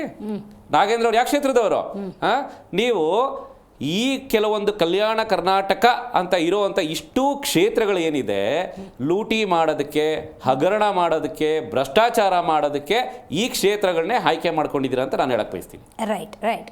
ಶಶಿಕಾಂತ್ ಯಡಳ್ಳಿ ಅವರೇ, ಕ್ರೆಡಿಟ್ ವಾರ್ ಬಗ್ಗೆ ಹೇಳಬೇಕು. 371J ಅಂದರೆ BJP ಅವ್ರು ನಮ್ಮದು ಅಂತಾರೆ, ಅದು ಖರ್ಗೆ ಅವ್ರ ಕೊಡುಗೆ ಅಂತ ಹೇಳ್ತಾರೆ. ದೂರದಿಂದ ಸಾಕ್ಷಿಭೂತವಾಗಿ ನಾವು ನೋಡೋದಾದರೆ ಕಲ್ಯಾಣ ಕರ್ನಾಟಕ ಭಾಗ ಅಂದಾಗ ಅಫ್ಕೋರ್ಸ್ ಘಟಾನುಘಟಿ ನಾಯಕರ ಆ ಭಾಗದಿಂದ ಬಂದಿದ್ದಾರೆ. ಕಾಂಗ್ರೆಸ್ ಅಂದಾಗ ಯಾಕೆ ನಿರೀಕ್ಷೆ ಜಾಸ್ತಿ ಅಂತ ಹೇಳಿದ್ರೆ, BJP ಅಂದರೆ ಇತ್ತೀಚೆಗೆ ಬಂತು ಅಂತಂದ್ರೂ ಕರ್ನಾಟಕ ಸ್ವಾತಂತ್ರ್ಯ ಬಂದ ಸಂದರ್ಭದಲ್ಲಿಂದಲೂ ಇರೋದ್ರಿಂದಾಗಿ ಆ ಪಕ್ಷದ ಮೇಲೆ ನಿರೀಕ್ಷೆ ಜಾಸ್ತಿ. ಅಂತಹ ಘಟಾನುಘಟಿ ನಾಯಕರು ಹಾಗಾದ್ರೆ ಏನು ಮಾಡಿದ್ದಾರೆ? ಈಗತ್ತ ಕಡೆ ಗಮನ ಹರಿಸ್ಬೇಕಂದ್ರೆ ಏನೋ ರಾಜಕೀಯ ಲೆಕ್ಕಾಚಾರ ಇದೆ, ಅದಕ್ಕೆ ಹೋಗಿದ್ದಾರೆ ಅಂತ ಸಹಜವಾಗಿ ಅರ್ಥ ಆಗುವಂಥದ್ದು. ಏನಂತೀರಿ? ಮೂರು ಪಕ್ಷದವರು ತಮ್ಮ ಪಕ್ಷದ ನಿಲುವನ್ನು ಪ್ರಕಟ ಮಾಡ್ತಾರೆ. ಆಮೇಲೆ ಎಲ್ಲವೂ ಸಹಜ, ಅವರು ಆ ಚೌಕಟ್ಟಿನಲ್ಲಿರೋದ್ರಿಂದ ನಾವು ಮಾಡಿದ್ದೀವಿ ಅವರು ಮಾಡಿಲ್ಲ ಅಂತ ಹೇಳ್ತಾ ಇದ್ದಾರೆ. ಅದು ಅವರ ಅಭಿಪ್ರಾಯ. ಈಗ 371J ಬಗ್ಗೆನೇ ನಾವು ಮಾತಾಡಬೇಕು ಅಂತಂದರೆ ಅದು ಯಡಿಯೂರಪ್ಪನವ್ರು ಮಾಡೋಕ್ಕೆ ಬರಲ್ಲ. ಯಾಕಂದರೆ ಅದು ಕೇಂದ್ರ ಸರ್ಕಾರ ಮಾಡಬೇಕು. ಕೇಂದ್ರ ಸರ್ಕಾರ 98ನೇ ಸಾಂವಿಧಾನಿಕ ತಿದ್ದುಪಡಿಯನ್ನು ಮಾಡೋದ್ರ ಮೂಲಕ 2012ರಲ್ಲಿ ಅವರು 371J ಅಂತ ಒಂದು ವಿಶೇಷವಾದಂಥ ಸವಲತ್ತನ್ನು ಕೊಡಲಿಕ್ಕೆ ಹಿಂದುಳಿದ ಪ್ರದೇಶಕ್ಕೆ ಅಂತ ಮಾಡಿದರು. ಅದು ಯಾವುದೇ ರಾಜ್ಯ ಮಾಡೋಕ್ಕೆ ಸಾಧ್ಯ ಇಲ್ಲ. ಅದನ್ನು ಕೇಂದ್ರವೇ ಮಾಡಬೇಕಾಗಿದೆ. 2012ರಲ್ಲಿ UPA ಸರ್ಕಾರ ಇತ್ತು. ಅಲ್ಲಿ ಸರ್, ನಾನು ಹೋರಾಟ ಪ್ರಶ್ನೆ ಅಲ್ಲ, ಇಂಪ್ಲಿಮೆಂಟ್ ಬಗ್ಗೆ ಆಮೇಲೆ ಮಾತಾಡ್ತೀನಿ. ಅದ್ರ ಇಂಪ್ಲಿಮೆಂಟೇಷನ್ ಮಾಡೋದು ಕೇಂದ್ರ ಸರ್ಕಾರ, ಅದಕ್ಕೆ ಅನುದಾನ ಒದಗಿಸೋದು ಕೇಂದ್ರ ಸರ್ಕಾರ, ಅವರು ರಾಜ್ಯಪಾಲರೇ ಅದಕ್ಕೆ ಹೆಡ್ಡು ಈ ಎಲ್ಲ ಯೋಜನೆಗಳಿಗೆ. ಸೊ ಮುಖ್ಯಮಂತ್ರಿಗಳು ಅದರಲ್ಲಿ ಯಾವುದೇ ರೀತಿಯಾದಂತಹ ಭಾಗಿಯಾಗಿಸುವ ಅವಕಾಶಗಳಿಲ್ಲ. ಇಂಥ ಸಂದರ್ಭದಲ್ಲಿ ಅವರು ಸಿದ್ದರಾಮಯ್ಯನವರಾಗಿರ್ಬೋದು, ಇನ್ಯಾರೋ ಆಗಿರ್ಬೋದು, ಯಾರೂ ಸಹಿತ 371Jಗೆ ಅದಕ್ಕೆ ಸಂಬಂಧ ಇಲ್ಲದೇ ಇರೋದ್ರಿಂದ ಅದು ಕೇಂದ್ರ ಸರ್ಕಾರದ ಯೋಜನೆ ಅಂತ ನಿಮಗೆ ಎಲ್ಲ ದಾಖಲೆಗಳು ಹೇಳತಕ್ಕ ಸಾಧ್ಯತೆಗಳಿದ್ದಾವೆ. ಆಮೇಲೆ 371J ಏನು ಅಂತಂದ್ರೆ ಅಲ್ಲಿರ್ತಕ್ಕಂಥ ಆರೋಗ್ಯ, ಶಿಕ್ಷಣ ಇವುಗಳ ಬಗ್ಗೆ ಹೆಚ್ಚು ಮಹತ್ವ ಕೊಡಬೇಕು ಅನ್ನೋ ಒಂದು ಉದ್ದೇಶದಿಂದ ಆಗಿರ್ತಕ್ಕಂಥ ಒಂದು ಯೋಜನೆಯಾಗಿದೆ. ಅದರ ಮುಖ್ಯವಾಗಿ ಬೇಕಾಗಿರೋದು 371J ಅನ್ನೋದು ಆಟೋಮೆಟಿಕ್ ಆಗಿ ಇಂಪ್ಲಿಮೆಂಟ್ ಆಗೋದಿಲ್ಲ. ಇಲ್ಲಿರ್ತಕ್ಕಂಥ ರಾಜ್ಯ ಸರ್ಕಾರಗಳು ಕೇಂದ್ರ ಸರ್ಕಾರಕ್ಕೆ ಮತ್ತೆ ಮತ್ತೆ ಒತ್ತಾಯ ಮಾಡಬೇಕಾಗತ್ತೆ. ನಮಗೆ ಅನುದಾನ ಹೆಚ್ಚು ಕೊಡಿ, ನಮಗೆ ನಮ್ಗೆ ಇಂಪ್ರೂವ್ ಆಗಿಲ್ಲ, ಹಿಂದುಳಿದಿದ್ದೇವೆ ಅಂತ ಹೇಳಬೇಕಾಗತ್ತೆ. ಇವರು ಒತ್ತಡವನ್ನು ಹಾಕದೇ ಇದ್ರೆ ಅವರು ಸಹಿತ ಮಲ್ಕೊಂಡಿರ್ತಾರೆ. ಅಲ್ಲಿರ್ತಕ್ಕಂಥ ಅಧಿಕಾರಿಗಳಿದ್ದಾರಲ್ಲ, ಆ ಅಧಿಕಾರಿಗಳಿಗೆ ಎಲ್ಲ ಗೊತ್ತಿದ್ದು ಸಹಿತ ಅವರು ಯಾವುದನ್ನು ಸಹಿತ ಇಂಪ್ಲಿಮೆಂಟ್ ಮಾಡಕ್ ಹೋಗೋದಿಲ್ಲ. ಯಾಕಂದ್ರೆ ಅಧಿಕಾರಿಗಳಿಗೆ ರಾಜಕೀಯ ಪಕ್ಷಗಳಿಲ್ಲ, ಅವ್ರಿಗೆ ತಮ್ಮದೇ ಆದಂತಹ ಹಿತಾಸಕ್ತಿ ಇರುತ್ತೆ. ಅದಕ್ಕೆ ಅಧಿಕಾರಶಾಹಿ ಅಂತ ಹೇಳ್ತೀವಿ ನಾವು. ಆದ್ದರಿಂದ ಇಲ್ಲಿಯವರೆಗೂ ಕಲ್ಯಾಣ ಕರ್ನಾಟಕ ಅಥವಾ ಹೈದರಾಬಾದ್ ಕರ್ನಾಟಕದಲ್ಲಿ ಒಟ್ಟು 6 ಸಚಿವ ಸಂಪುಟದ ಸಭೆಗಳಾಗಿದ್ದಾವೆ. ನಿಮಗೆ ಜ್ಞಾಪಕ ಇದೆಯಲ್ಲ ಗೊತ್ತಿಲ್ಲ, ಮೊಟ್ಟ ಮೊದಲ ಸಚಿವ ಸಂಪುಟ ಸಭೆ ಆಗಿರೋದು ಗುಂಡೂರಾವ್ ಮಾಡಿದ್ದು 1982ರಲ್ಲಿ. ಮೊಟ್ಟ ಮೊದಲನೇ ಸಾರ್ತಿ ನಮ್ಮ ವಿಧಾನಸೌಧ ಬಿಟ್ಬಿಟ್ಟು ಹೊರಗಡೆ ಮಾಡೋಣ ಅಂತ ಹೇಳ್ಬಿಟ್ಟು ಮೊದಲನೇ ಸಾರ್ತಿ ಗುಂಡೂರಾವ್ ಅವರು ಅಲ್ಲಿ ಕರ್ನಾಟಕ ಇದಕ್ಕೆ ಹೋಗಿಬಿಟ್ಟು ಕಲಬುರಗಿಯಲ್ಲಿ ಮೊಟ್ಟ ಮೊದಲ ಇದನ್ನು ಮಾಡ್ತಾರೆ. ಆ ನಂತರ ಆ ಹಲವಾರು ಯೋಜನೆಗಳನ್ನ ಪ್ರಕಟಿಸ್ತವೆ, ಅವುಗಳ ಯಾವುದು ಅನುಷ್ಠಾನಕ್ಕೆ ಬರೋದಿಲ್ಲ. ಅದಾದ ನಂತರ ಯಡಿಯೂರಪ್ಪನವರು 2008ರಲ್ಲಿ, 2009ರಲ್ಲಿ ಮತ್ತು 2010ರಲ್ಲಿ 3 ವರ್ಷ ಸತತವಾಗಿ ಸಚಿವ ಸಂಪುಟ ಸಭೆಯನ್ನ ಕಲಬುರಗಿಯಲ್ಲಿ ಮಾಡ್ತಾರೆ, ಹೈದರಾಬಾದ್ ಕರ್ನಾಟಕದಲ್ಲಿ ಮಾಡ್ತಾರೆ, ಮೂರು ಸರ್ತಿಯು ಸಹಿತ. ಅದಾದ ನಂತರ ಸದಾನಂದ ಗೌಡರು ಮಾಡೋದಿಲ್ಲ. ಅದರ ನೆಕ್ಸ್ಟ್ ಬಂದಿರತಕ್ಕಂಥ ಜಗದೀಶ್ ಶೆಟ್ಟರು 2012ರಲ್ಲಿ ಮತ್ತಲ್ಲಿ ಇದನ್ನ ಏನ್ ಮಾಡ್ತಾರೆ, ಸಚಿವ ಸಂಪುಟ ಮಾಡ್ತಾರೆ. ಅದಕ್ಕೆ ಇವ್ರಿಗೆ ಹೇಳೋದಂದ್ರೆ 2012ರಲ್ಲಿ ಏನು 371J ಇತ್ತಲ್ಲ, ಅವಾಗ ಯಡಿಯೂರಪ್ಪನವರು ಮುಖ್ಯಮಂತ್ರಿ ಆಗಿರೋದಿಲ್ಲ, ಅವಾಗ ಜಗದೀಶ್ ಶೆಟ್ಟರ್ ಮುಖ್ಯಮಂತ್ರಿ ಆಗಿರ್ತಾರೆ. ಸೊ ಇದು ಫ್ಯಾಕ್ಟ್. ಇವಾಗ 2014ರಲ್ಲಿ 2013ರಲ್ಲಿ ಮಾಡಲ್ಲ, 2014ರಲ್ಲಿ ಸಿದ್ದರಾಮಯ್ಯನವರು ಸೊ ಮೊದಲನೇ ಸಾರಿ ಇವರು ಕಲಬುರಗಿಯಲ್ಲಿ ಮಾಡಬೇಕು ಅಂತ ಸಚಿವ ಸಂಪುಟ ಸಭೆಯನ್ನ ಮಾಡ್ತಾರೆ. ಆ ಸಚಿವ ಸಂಪುಟ ಸಭೆಯಲ್ಲಿ 57 ನಿರ್ಣಯಗಳನ್ನ ಮಂಡಿಸಲಾಗುತ್ತೆ. ಒಂದಲ್ಲ 57 ನಿರ್ಣಯಗಳು. ಆ ನಿರ್ಣಯಗಳು ಒಂದು ಲಿಸ್ಟ್ ನೋಡಿಬಿಟ್ರೆ ಇಷ್ಟೊತ್ತಿಗೆ ಕಲ್ಯಾಣ ಕರ್ನಾಟಕ ಅಭಿವೃದ್ಧಿ ಯಾವತ್ತೋ ಬೆಂಗಳೂರಿಗಿಂತಲೂ ದಕ್ಷಿಣ ಕರ್ನಾಟಕಕ್ಕಿಂತಲೂ ಮುಂದೆ ಹೋಗಬೇಕಾಗಿತ್ತು. ಯಡಿಯೂರಪ್ಪನವರು ಕೊಟ್ಟಿರ್ತಕ್ಕಂಥ ಆಶ್ವಾಸನೆಗಳು, ಸಿದ್ದರಾಮಯ್ಯರು ಕೊಟ್ಟಿರ್ತಕ್ಕಂಥ ಆಶ್ವಾಸನೆಗಳು, ಇವುಗಳು ಸುಮ್ಮನೆ ಏನೂ ಮಾಡೋದು ಬೇಕಾಗಿಲ್ಲ, ಅವುಗಳನ್ನ ಇಂಪ್ಲಿಮೆಂಟ್ ಮಾಡಿ ಸಾಕು. ಇನ್ನೇನು ಮಾಡೋದು ಬೇಕಾಗಿಲ್ಲ. ಹೌದು. ಸೊ ಆದ್ದರಿಂದ ಇವಾಗ ನಮಗೆ ಏನು ಅನಿಸುತ್ತೆ ಅಂದರೆ ಇದೇನಾದರೂ ಜನರ ಕಣ್ಣೂರಿಸುವ ತಂತ್ರವಾ? ಬರೀ ಅಲ್ಲಿ ಹೋಗಿ ಸಚಿವ ಸಂಪುಟ ಸಭೆ ಮಾಡುವುದು, ಸಾವಿರಾರು ಕೋಟಿಗಳನ್ನ ತೆಗೆದುಕೊಳ್ಳಿ, ಅದಕ್ಕಂತ ತೆಗೆದುಕೊಳ್ಳಿ, ರಸ್ತೆ ಅಭಿವೃದ್ಧಿ, ನೀರು, ಶುದ್ಧ ನೀರನ್ನು ಕೊಡ್ತೀವಿ, ಕುಡಿಯೋ ನೀರು ಕೊಡ್ತೀವಿ, ನೀರಾವರಿಯನ್ನು ಕೊಡ್ತೀವಿ, ಶಿಕ್ಷಣ ಕೊಡ್ತೀವಿ. ಇವತ್ತು ಸಹಿತ ಹಲವಾರು ಯೋಜನೆಗಳನ್ನು ಪ್ರಕಟ ಮಾಡಿದ್ದಾರೆ ಅವರು, ಗಮನಿಸಿ ನಾವು. ಯಾಕಂದರೆ ಈ ಸದ್ಯಕ್ಕೆ ಆಡಳಿತ ಪಕ್ಷ ಇರೋದ್ರಿಂದ ಅವರ ಬಗ್ಗೆ ಹೆಚ್ಚು ಮಾತಾಡೋಕ್ಕೆ ಬಯಸ್ತೀನಿ ನಾನು. ಯಾಕಂದರೆ ಇವಾಗೂ ಸಹಿತ ಅಲ್ಲಿ ಏನು ಮಾಡ್ತಾ ಇದ್ದಾರೆ, ಅಂತರ್ಜಲ 100 ಕೋಟಿ, ಆರೋಗ್ಯ 500 ಕೋಟಿ, ಶಿಕ್ಷಣಕ್ಕೆ 25% ಅನುದಾನ ಮೀಸಲಿಡ್ತೀವಿ, ಹಿಂದುಳಿದ ವರ್ಗದ ಅಭಿವೃದ್ಧಿಗೆ 150 ಕೋಟಿ ರೂಪಾಯಿ, ಅಲ್ಪಸಂಖ್ಯಾತರ ಅಭಿವೃದ್ಧಿಗೆ 180 ಕೋಟಿ ರೂಪಾಯಿ ನೋಡ್ಕೊಳ್ಳಿ. ಆಮೇಲೆ ಮೊರಾರ್ಜಿ ದೇಸಾಯಿ ಶಾಲೆಗಳು, ವಸತಿ ನಿಲಯಗಳು. ಅಲ್ಲ ಸ್ವಾಮಿ, ನಮ್ಗೆ ಹೊಸದು ನಿರ್ಮಾಣ ಮಾಡಬೇಡಿ. ಇರ್ತಕ್ಕಂಥ ಶಾಲೆಗಳಿಗೆ ಟೀಚರ್ಸ್ಗಳಿಲ್ಲ, ಅಲ್ಲಿರ್ತಕ್ಕಂಥ ಇನ್ಫ್ರಾಸ್ಟ್ರಕ್ಚರ್ಸ್ಗಳಿಲ್ಲ, ಅವುಗಳನ್ನು ಮೊದಲು ಕೊಡಿ. ಇರುವುದನ್ನು ನಿರ್ವಹಣೆ ಮಾಡಲಿಕ್ಕೆ ಸಾಧ್ಯ ಇಲ್ಲದಂಥ ಸಂದರ್ಭದಲ್ಲಿ ನೀವು ಹೊಸ ವಸತಿ ಶಾಲೆಗಳನ್ನು, ಹೊಸ ಮೊರಾರ್ಜಿ ದೇಸಾಯಿ ಸ್ಕೂಲ್ಗಳನ್ನು ಮಾಡುವುದರಿಂದ ಏನೂ ಪ್ರಯೋಜನ ಇಲ್ಲ. ಈಗ ಇರ್ತಕ್ಕಂಥದ್ದನ್ನು ಮೊದಲು ಮಾಡಿ. ಯಾಕೆಂದ್ರೆ ಅಲ್ಲಿರ್ತಕ್ಕಂಥದ್ದು ಹೆಚ್ಚು ಜನ ಅತ್ಯಂತ ಹಿಂದುಳಿದವರು ಮತ್ತು ಅಲ್ಪಸಂಖ್ಯಾತರ ಮಕ್ಕಳು ಕಲಿತಕ್ಕಂಥ ಶಾಲೆಗಳಿವು. ಆದ್ರೆ ಅವುಗಳು ಇವಾಗೂ ಸಹಿತ ಬೇಕಾಬಿಟ್ಟಿ ನಡೀತಾ ಇದ್ದಾವೆ. ಯಾವ ಶಾಲೆಗಳಿಗೂ ಸಹಿತ ಬೇಕಾಗಿರ್ತಕ್ಕಂಥ ಮೂಲಭೂತ ಸೌಕರ್ಯಗಳು ಇವತ್ತು ಇಲ್ಲ. ಶೌಚಾಲಯಗಳಿಲ್ಲ, ಗ್ರಂಥಾಲಯಗಳಿಲ್ಲ, ಕಂಪ್ಯೂಟರ್ಗಳನ್ನವರು ನೋಡೇ ಇಲ್ಲ. ಹೌದು. ಇಂಥ ಸಂದರ್ಭದಲ್ಲಿ ನೀವು ಸಚಿವ ಸಂಪುಟ ಸಭೆಯನ್ನು ಎಲ್ಲಿ ಮಾಡಿದರೆ ಏನು ಪ್ರಯೋಜನ ಇಲ್ಲ. ಅದರ ಪ್ರಯೋಜನ ಆ ಭಾಗದ ಜನರಿಗೆ ಎಷ್ಟರ ಮಟ್ಟಿಗೆ ತಲುಪಿದೆ ಅನ್ನೋದ್ರ ಮೇಲೆ ಸಚಿವ ಸಂಪುಟದ ಯಶಸ್ಸು ನಿಂತಿದೆ. ಇನ್ನು ನನಗೆ ಆ ಸೈಕಲಾಜಿಕಲಿ, ಭಾವನಾತ್ಮಕವಾಗಿ ಸಚಿವ ಸಂಪುಟದ ಸಭೆ ನಮ್ಮೂರಲ್ಲಾಗ್ತಿದೆ, ನಮ್ಮ ಕಲ್ಯಾಣ ಕರ್ನಾಟಕ ಭಾಗದಲ್ಲಿ ಆಗ್ತಿದೆ ಅನ್ನುವಂಥದ್ದು ಹೆಂಗೆ ಇಂಪ್ಯಾಕ್ಟ್ ಆಗುತ್ತೆ? ಇವೆಲ್ಲ ಸರ್ಕಾರಿ ಜಾತ್ರೆಗಳನ್ನ ನಾವು ಬೇಕಾದಷ್ಟು ನೋಡ್ಬಿಟ್ಟಿದೀವಿ. ಕನ್ನಡ ಸಾಹಿತ್ಯ ಅಲ್ಲಿ ಮುಗ್ಧ ಜನತೆ ಇರುತ್ತಾರೆ. ಅದನ್ನೇ ನಾನು ಹೇಳ್ತಿದ್ದು, ಜನರ ಐ ವಾಷಿಂಗ್ ಅಂತ ಹೇಳಿದೆ ನಿಮಗೆ, ಆಯ್ತಾ? ಏನು ಅಂತ ನಾವು ನಿಮಗೋಸ್ಕರ ಏನೆಲ್ಲ ಮಾಡ್ತಾ ಇದ್ದೀವಿ ಅಂತ ಎಲ್ಲ ಪಕ್ಷದವರು ತೋರಿಸ್ತಾ ಇರ್ತಾರೆ. ನೋಡಿ, ಯಡಿಯೂರಪ್ಪನವರು 3 ಸತಿ ಮಾಡಿದ್ರು, ಆಯ್ತಾ? ನಾವು ಕಾಂಗ್ರೆಸ್ ಅವರು ಮಾಡಿದ್ದು ಬಹುಶಃ ಇದು ಎರಡು ಮಾಡಿ 3ನೇದ್ದು. ಅವ್ರು ಈಗಾಗಲೇ 4 ಸಚಿವ ಸಂಪುಟ ಸಭೆಯನ್ನ ಮಾಡಿದ್ದಾರೆ. ಏನ್ ಪ್ರಯೋಜನ? ಅಲ್ಲ, ಅದು ಎಲ್ಲವೂ ಹೇಳ್ತಾ ಇದ್ದೀರಿ. ಎಲ್ಲಾ ಪಕ್ಷದವರು ಅಲ್ಲಿ ಹೋಗಿ ಏನ್ ಮಾಡಿದ್ರಿ ನೀವು? ಸರ್ಕಾರಿ ಜಾತ್ರೆಯನ್ನ ಮಾಡಿದಿರಿ. ಏನು ಸಾವಿರಾರು ಕೋಟಿ ರೂಪಾಯಿ ಹಂಚಿದ್ದು ಯಡಿಯೂರಪ್ಪನವರು ಇದ್ದಾಗ 7,850 ಕೋಟಿ ರೂಪಾಯಿ ಹಂಚಿದ್ರು.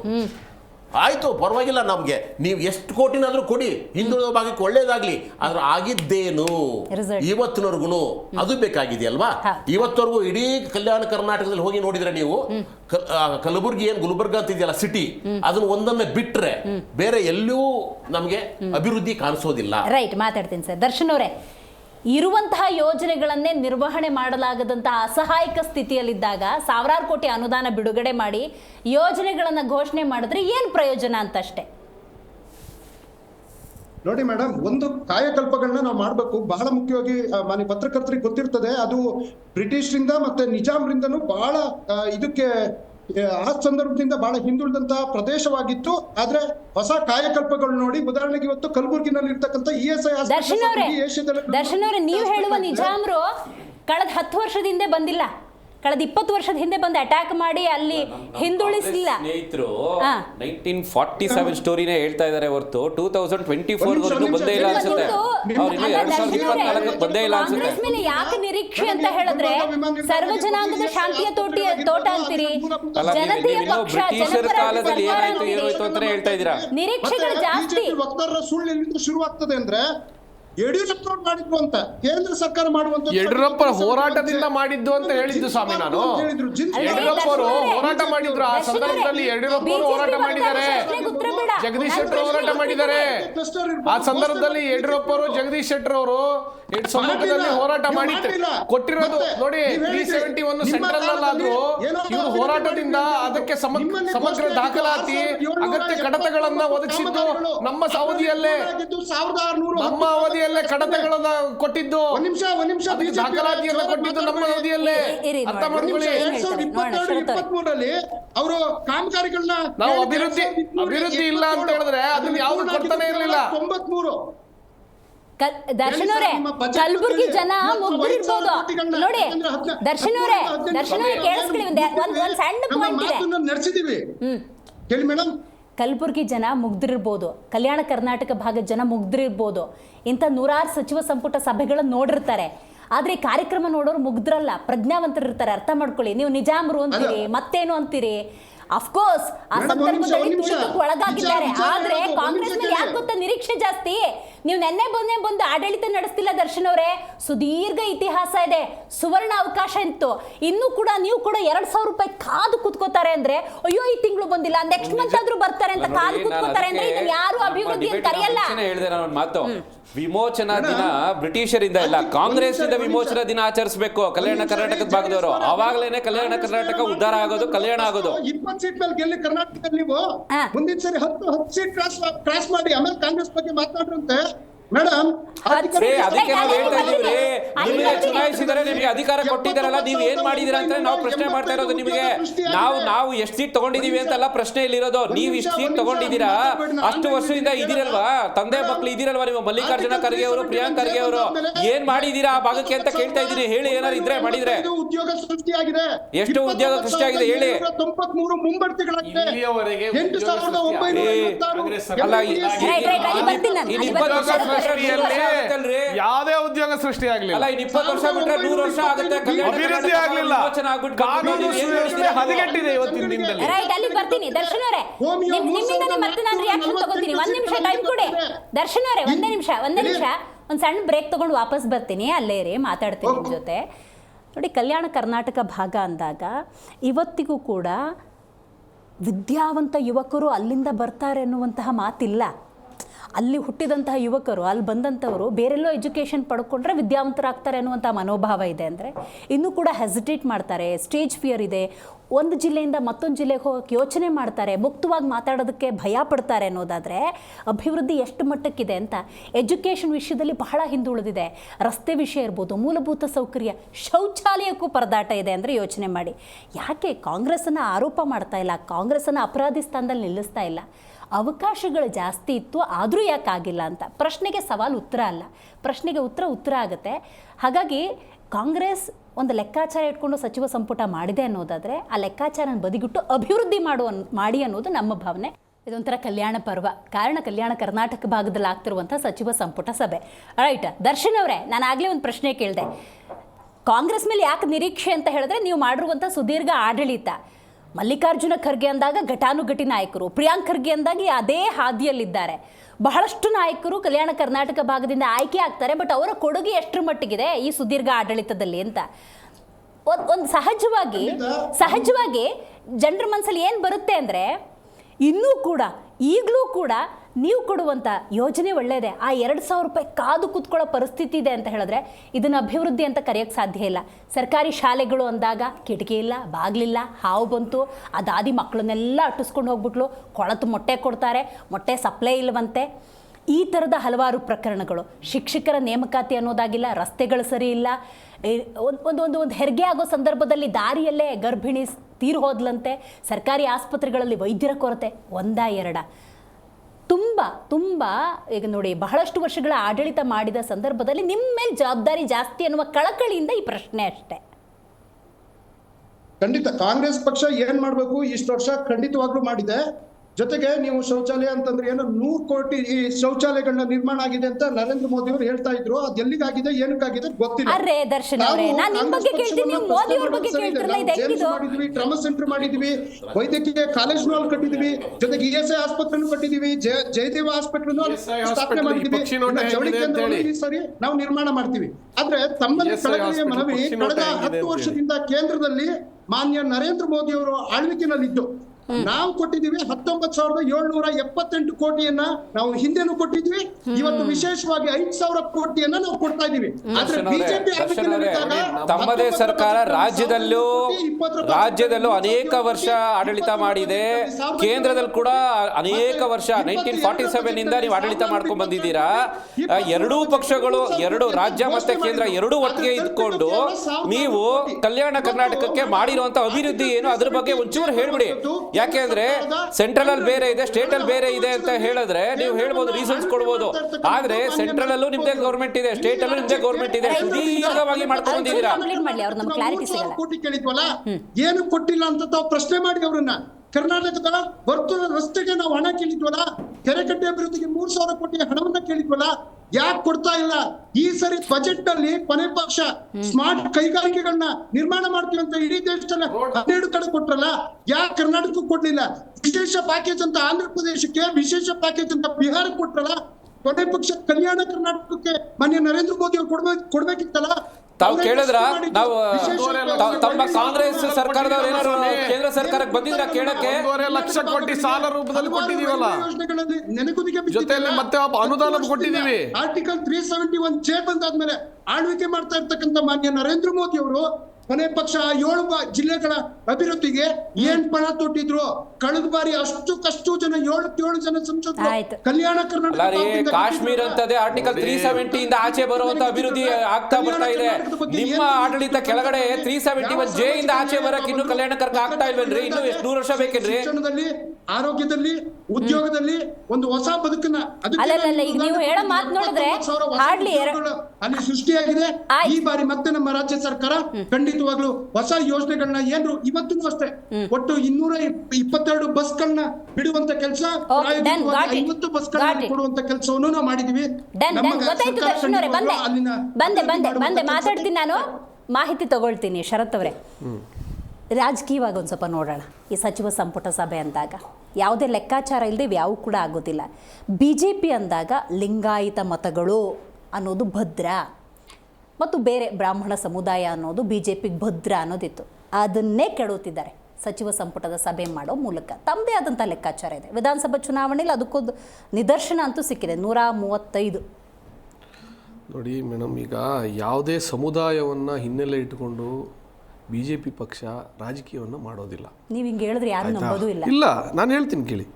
ಒಂದು ನೋಡಿ, BJP ಹೇಳೋದು ಸರ್ವಸ್ಪರ್ಶಿ ಸರ್ವವ್ಯಾಪಿ ಅಂತೇಳಿ ನಮ್ಮ ಪಕ್ಷದ ಒಂದು ಸಿದ್ಧಾಂತ ಇದೆ.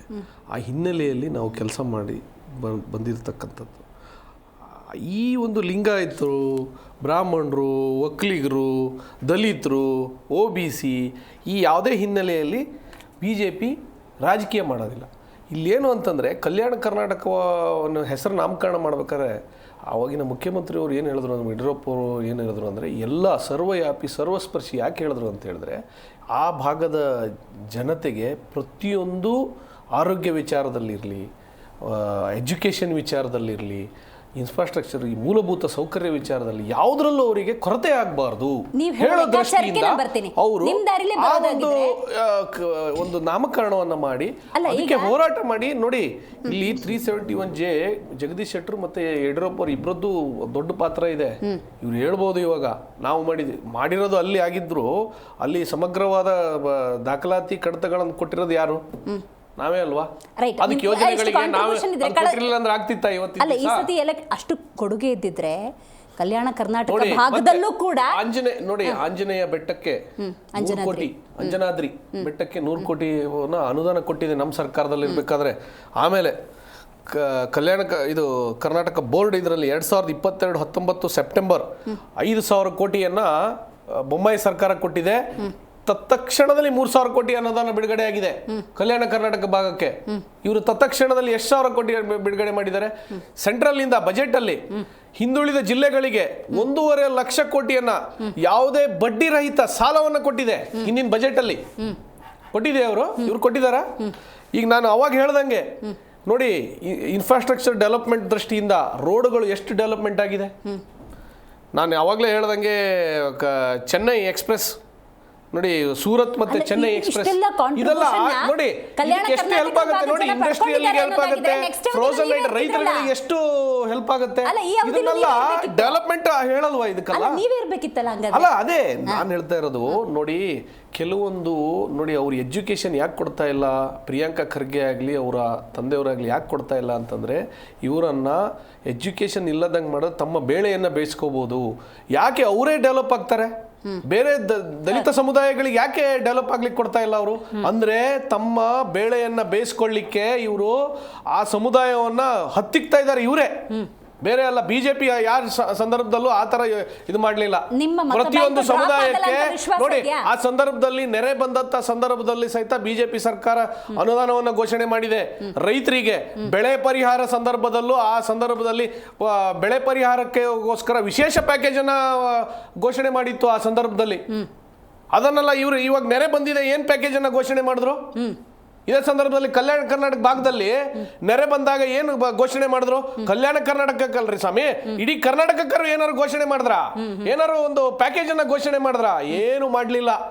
ಇವರು ಅದು ಖಜಾನೆ ಏನು ಖಾಲಿ ಮಾಡಿಕೊಂಡು ಇವಾಗ ಅವರು ಮೋಜು ಮಸ್ತಿಗೋಸ್ಕರ ಅಲ್ಲಿ ಕ್ಯಾಬಿನೆಟ್ ಮಾಡ್ತಾ ಇದ್ದಾರೆ. ಇವಾಗ ಏನಕ್ಕೆ ಮಾಡೋ ಅವಶ್ಯಕತೆ ಇತ್ತು? ಈ ಸಂದರ್ಭದಲ್ಲಿ ಜನರು ಸಾಯ್ತಾ ಇದ್ದಾರೆ, ಬಸ್ಸುಗಳು ರಿಪೇರಿ ಆಗ್ತಾ ಇಲ್ಲ, ರೋಡ್ಗಳು ಸರಿ ಇಲ್ಲ, ಒಂದು ಗುಂಡಿಯನ್ನ ಮುಚ್ಲಿಕ್ಕೆ ಆಗ್ತಾ ಇಲ್ಲ. ಈ ಸಂದರ್ಭದಲ್ಲಿ ಪ್ರತಿಯೊಂದು ಹಳ್ಳಿಗಳಿಗೆ ಸರಿಯಾದ ಬಸ್ ವ್ಯವಸ್ಥೆ ಇಲ್ಲ, ಮಹಿಳೆಯರು ಹೆಂಗೆ ಓಡಾಟ ಮಾಡಬೇಕು. ಆಮೇಲೆ ಕಲ್ಯಾಣ ಕರ್ನಾಟಕ ಭಾಗದಲ್ಲಿ ಒಂದು ಆಸ್ಪತ್ರೆಯನ್ನ ಇವರು ನಿರ್ಮಾಣ ಮಾಡಿದಾರ. ನಮ್ಮ ಸಂದರ್ಭದಲ್ಲಿ ಆ ಟೈಮಲ್ಲಿ ಏನು ಜಯದೇವ್ ಹೃದಯಾಲಯವನ್ನು ಸ್ಯಾಂಕ್ಷನ್ ಮಾಡಿ ನಮ್ಮ ಸಂದರ್ಭದಲ್ಲೇ ಅಲ್ಲಿ ಒಂದು ಕಾಯಿಲೆ ಆಯಿತು ಅಂತ ಹೇಳಿದ್ರೆ ಅವನ ಸಾವೇ ವಿನಃ ಅಲ್ಲಿ ಬದುಕಲಿಕ್ಕೆ ಸಾಧ್ಯನೇ ಇಲ್ಲ ಅಂತ ಸಂದರ್ಭ ಬಂದೊದಗಿದೆ ಕಲ್ಯಾಣ ಕರ್ನಾಟಕ ಭಾಗದಲ್ಲಿ. ನಾವು ಡೆವಲಪ್ಮೆಂಟ್ ಅಂತ ಹೇಳ್ತಾ ಇದಾರಲ್ಲ ಕಾಂಗ್ರೆಸ್ನವರು, ಬಾಯ್ ಪಡ್ಕೊತಾ ಇದಾರಲ್ವಾ. ಏನು ಈ ಸಂದರ್ಭದಲ್ಲಿ ಏನೋ ಒಂದು ದೊಡ್ಡದಾಗಿ ಹಾಸ್ಪಿಟ್ಲಿಗೆ ಏನೋ ಅನುದಾನ ಘೋಷಣೆ ಮಾಡಬಹುದಿತ್ತು, ವಿಶೇಷ ಪ್ಯಾಕೇಜ್ ಅನ್ನು ಇದು ಮಾಡಬಹುದಿತ್ತು. ನಮ್ಮ ಸಂದರ್ಭದಲ್ಲಿ ಅಲ್ವಾ ಏರ್ಪೋರ್ಟ್ ಆಗಿದ್ದು. ಎಷ್ಟು ಅಭಿವೃದ್ಧಿ ಅಂತ ಮಾಡಬೇಕು ಬಿಜೆಪಿ ಕೊಟ್ಟಂತ ಅವ್ರಿಗೆ ಆ ಸಂದರ್ಭದಲ್ಲಿ ಅವರಿಗೆ ನಾವು ಕಲ್ಯಾಣ ಕರ್ನಾಟಕ ಭಾಗಕ್ಕೆ ಅನುದಾನವನ್ನು ಕೊಟ್ಟಿದ್ದೀವಿ, ಪ್ಯಾಕೇಜ್ ಕೊಟ್ಟಿದ್ದೀವಿ, ರೈತರಿಗೂ ಸಹಾಯ ಮಾಡಿದೀವಿ, ದೀನ ದಲಿತರಿಗೂ ಸಹಾಯ ಮಾಡಿದೀವಿ. ಇವರು ESI ಹಾಸ್ಪಿಟಲ್ ಪಕ್ಷಿ ನೋಟ ನೋಡಿ ಇವತ್ತಿಗೂ ಅವರು ಖರ್ಗೆ ಹೆಸರು ಕಾಣುತ್ತೆ. ಅವಶ್ಯಕತೆ ಇತ್ತಾ? ಇವರು ಸರ್ವಾಧಿಕಾರ ರೀ. ಈ ಪ್ರಿಯಾಂಕಾ ಖರ್ಗೆ ಇದಾರಲ್ವಾ, ಸರ್ವಾಧಿಕಾರಿ ಧೋರಣೆ. ಸಿದ್ಧಾರ್ಥ ಟ್ರಸ್ಟ್ ಮೂಲಕ ಅವರು ಅಲ್ಲಿ ಒಂದು ದೊಡ್ಡ ಮಾಲನ್ನ ನಿರ್ಮಾಣ ಮಾಡಿದ್ದಾರೆ. ಇವರು ಸಿದ್ಧಾರ್ಥ ಟ್ರಸ್ಟ್ ಗೋಸ್ಕರ ಫ್ರೀ ಜಮೀನನ್ನ ತೆಗೆದುಕೊಂಡು ಇವತ್ತಿನ ದಿನ ಫ್ರೀ ಮಾಲನ್ನ ಅಲ್ಲಿ ಟ್ರಸ್ಟ್ ಗೆ ತಗೊಂಡಿದ್ದ ದುಡ್ಡನ್ನ ಇವರು ಸ್ವಂತಕ್ಕೋಸ್ಕರ ಉಪಯೋಗಿಸ್ಕೊಂಡಿದ್ದಾರೆ. ಇವರು ಸರ್ಕಾರವನ್ನು ತಮ್ಮ ಮನೆಯ ಆಸ್ತಿ ಅಂತ ಮಾಡ್ಕೊಂಡಿದ್ದಾರೆ ಇವತ್ತಿನ ದಿವಸ. ಅದನ್ನ ಏನು ಅಂತ ಹೇಳಿ ಅದಕ್ಕೆ ಕ್ಲಾರಿಫಿಕೇಶನ್ ಕೊಡಿ ನೀವು. ಖರ್ಗೆ ಅವರಾಗ್ಲಿ ಅವರ ಮಗ ಆಗ್ಲಿ ಅದಕ್ಕೂ ಆನ್ಸರ್ ಮಾಡಿ. ನಮ್ಮ ಸರ್ಕಾರದ ಖಜಾನೆಯನ್ನ ನಿಮ್ಮ ಸ್ವಂತ ಆಸ್ತಿಯನ್ನು ಮಾಡ್ಕೊಂಡಿದ್ದೀರಾ. ಯಾವುದೇ ಜನತೆಗೆ ನಿಮ್ಮಿಂದ ಏನು ಹೆಲ್ಪ್ ಆಗ್ಲಿಲ್ಲ. ಇವತ್ತಿನ ದಿನ ಕಲ್ಯಾಣ ಕರ್ನಾಟಕ ಇವತ್ತಿನ ದಿವಸ ಜನರು ರೋಷಿ ಹೋಗ್ಲಿಕ್ಕೆ ಕಾರಣನೇ ಪ್ರಿಯಾಂಕಾ ಖರ್ಗೆ ಆಗ್ಲಿ ಖರ್ಗೆ. ನೋಡಿ, ಯಾವ್ದು ವಿರೋಧಿಗಳಲ್ಲ ಸ್ವಾಮಿ, ದಲಿತರ ದುಡ್ಡನ್ನು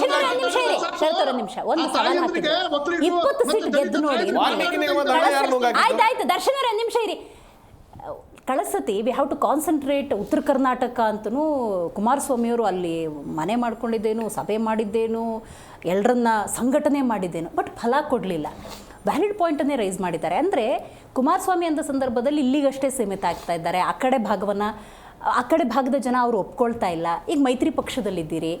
ಸೊ ನೀವು ಈ ಕೇಂದ್ರ ಮಂತ್ರಿ ಅಂತ ಕರೆಸ್ಕೊಂಡ್ರು ಕೂಡ ಅವರು ಕಲಬುರ್ಗಿಗೂ ಮಂತ್ರಿನೇ ಆಗಿರ್ತಾರೆ. ಸೊ ನಿಮ್ಮ ಪಾತ್ರ, ನಿಮ್ಮ ಮುಂದಿನ ನಡೆಗಳು ನೋಡಿ, ನಮ್ಮಲ್ಲಿ ಹಳೆ ಮೈಸೂರು ಭಾಗ ಹೆಚ್ಚು ಅಥವಾ ಕಲ್ಯಾಣ ಕರ್ನಾಟಕ ಭಾಗ ಕಡಿಮೆ ಅಥವಾ ಮಲೆನಾಡು ರೀಜನ್ಗೆ ಹೆಚ್ಚು ಆದ್ಯತೆ ಕೊಡ್ತೀವಿ ಅಂತ ಏನಿಲ್ಲ. ನಮ್ಮಲ್ಲಿ ನಮ್ಮ ಪಕ್ಷ ಸಂಘಟನೆ ಅಥವಾ ಪಕ್ಷದಲ್ಲಿ ಏನು ನಿಮಗೆ ಒಂದು ಅಧಿಕಾರಿಗಳೇನಿದ್ದಾರೆ ಅಥವಾ ನಿಮಗೆ ಒಂದು ಪೋಸ್ಟಿಂಗ್ಸ್ಗಳು ಏನು ನಾವು ಹೇಳ್ತೀವಿ ಅದರಲ್ಲಿ ಹೆಚ್ಚಾಗಿ ಉತ್ತರ ಕರ್ನಾಟಕದ ಭಾಗದಿಂದ ನಾವು ಆದ್ಯತೆ ಕೊಟ್ಟಿದ್ದೀವಿ. ಸೊ ಅದರಲ್ಲಿ ಎರಡು ಭಾಗ ಇಲ್ಲ. ಹಾಗೂ ಅಲ್ಲಿರುವಂಥ ಯಾವುದೇ ಎಲೆಕ್ಷನ್ಸ್ ಇರಲಿ, ನಿಮಗೆ ತಾಲೂಕು ಪಂಚಾಯಿತಿ ಗ್ರಾಮದಿಂದ ಹಿಡ್ಕೊಂಡು ಯಾವುದೇ ಒಂದು ಜಿಲ್ಲಾ ಎಲೆಕ್ಷನ್ಸ್ಗಳಲ್ಲಾದ್ರೂ ಸಮಗ್ರವಾಗಿ ಆಪರ್ಚುನಿಟಿ ಕೊಟ್ಟಿದ್ದೀವಿ. ಅವ್ರನ್ನ ಉದ್ಧಾರ ಮಾಡೋದಕ್ಕೆ ಅಂತ ಎಷ್ಟೆಲ್ಲ ನಮ್ಮ ಕೈಯಿಂದ ಸಹಾಯ ಮಾಡೋಕ್ಕಾಗುತ್ತೋ ಅಷ್ಟು ನಾವು ಮಾಡ್ಕೊಂಬರ್ತಾ ಇದ್ದೀವಿ. ಅದರಲ್ಲೇನು ಎರಡು ಮಾತಿಲ್ಲ.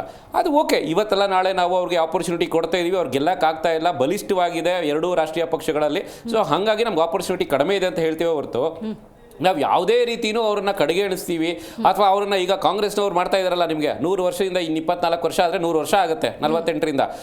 ಆ ರೀತಿಯಲ್ಲಿ ಅವ್ರಿಗೆ ಉಲ್ಟಾ ಅಭಿವೃದ್ಧಿ, ರಿವರ್ಸ್ ಡೆವಲಪ್ಮೆಂಟ್ ಅಂತ ಹೇಳ್ತಾರಲ್ಲ, ಆ ರೀತಿ ನಾವು ಯಾವತ್ತೂ ಮಾಡಿಲ್ಲ. ಈಗ ನೀವು ಇನ್ನೂ ಒಂದೇ ಒಂದು ಉದಾಹರಣೆ ಹೇಳಬೇಕು ಅಂದರೆ, ಒಂದು ಎಜುಕೇಷನ್ ಸೆಕ್ಟರ್ನ ಇಟ್ಕೊಂಡು ಎಕ್ಸಾಂಪಲ್ ಮಾಡೋಣ. ಇನ್ನು 24 ವರ್ಷ ಆದರೆ 100 ವರ್ಷ ಆಗ್ತಾ ಬರ್ತಾ ಇರುತ್ತೆ.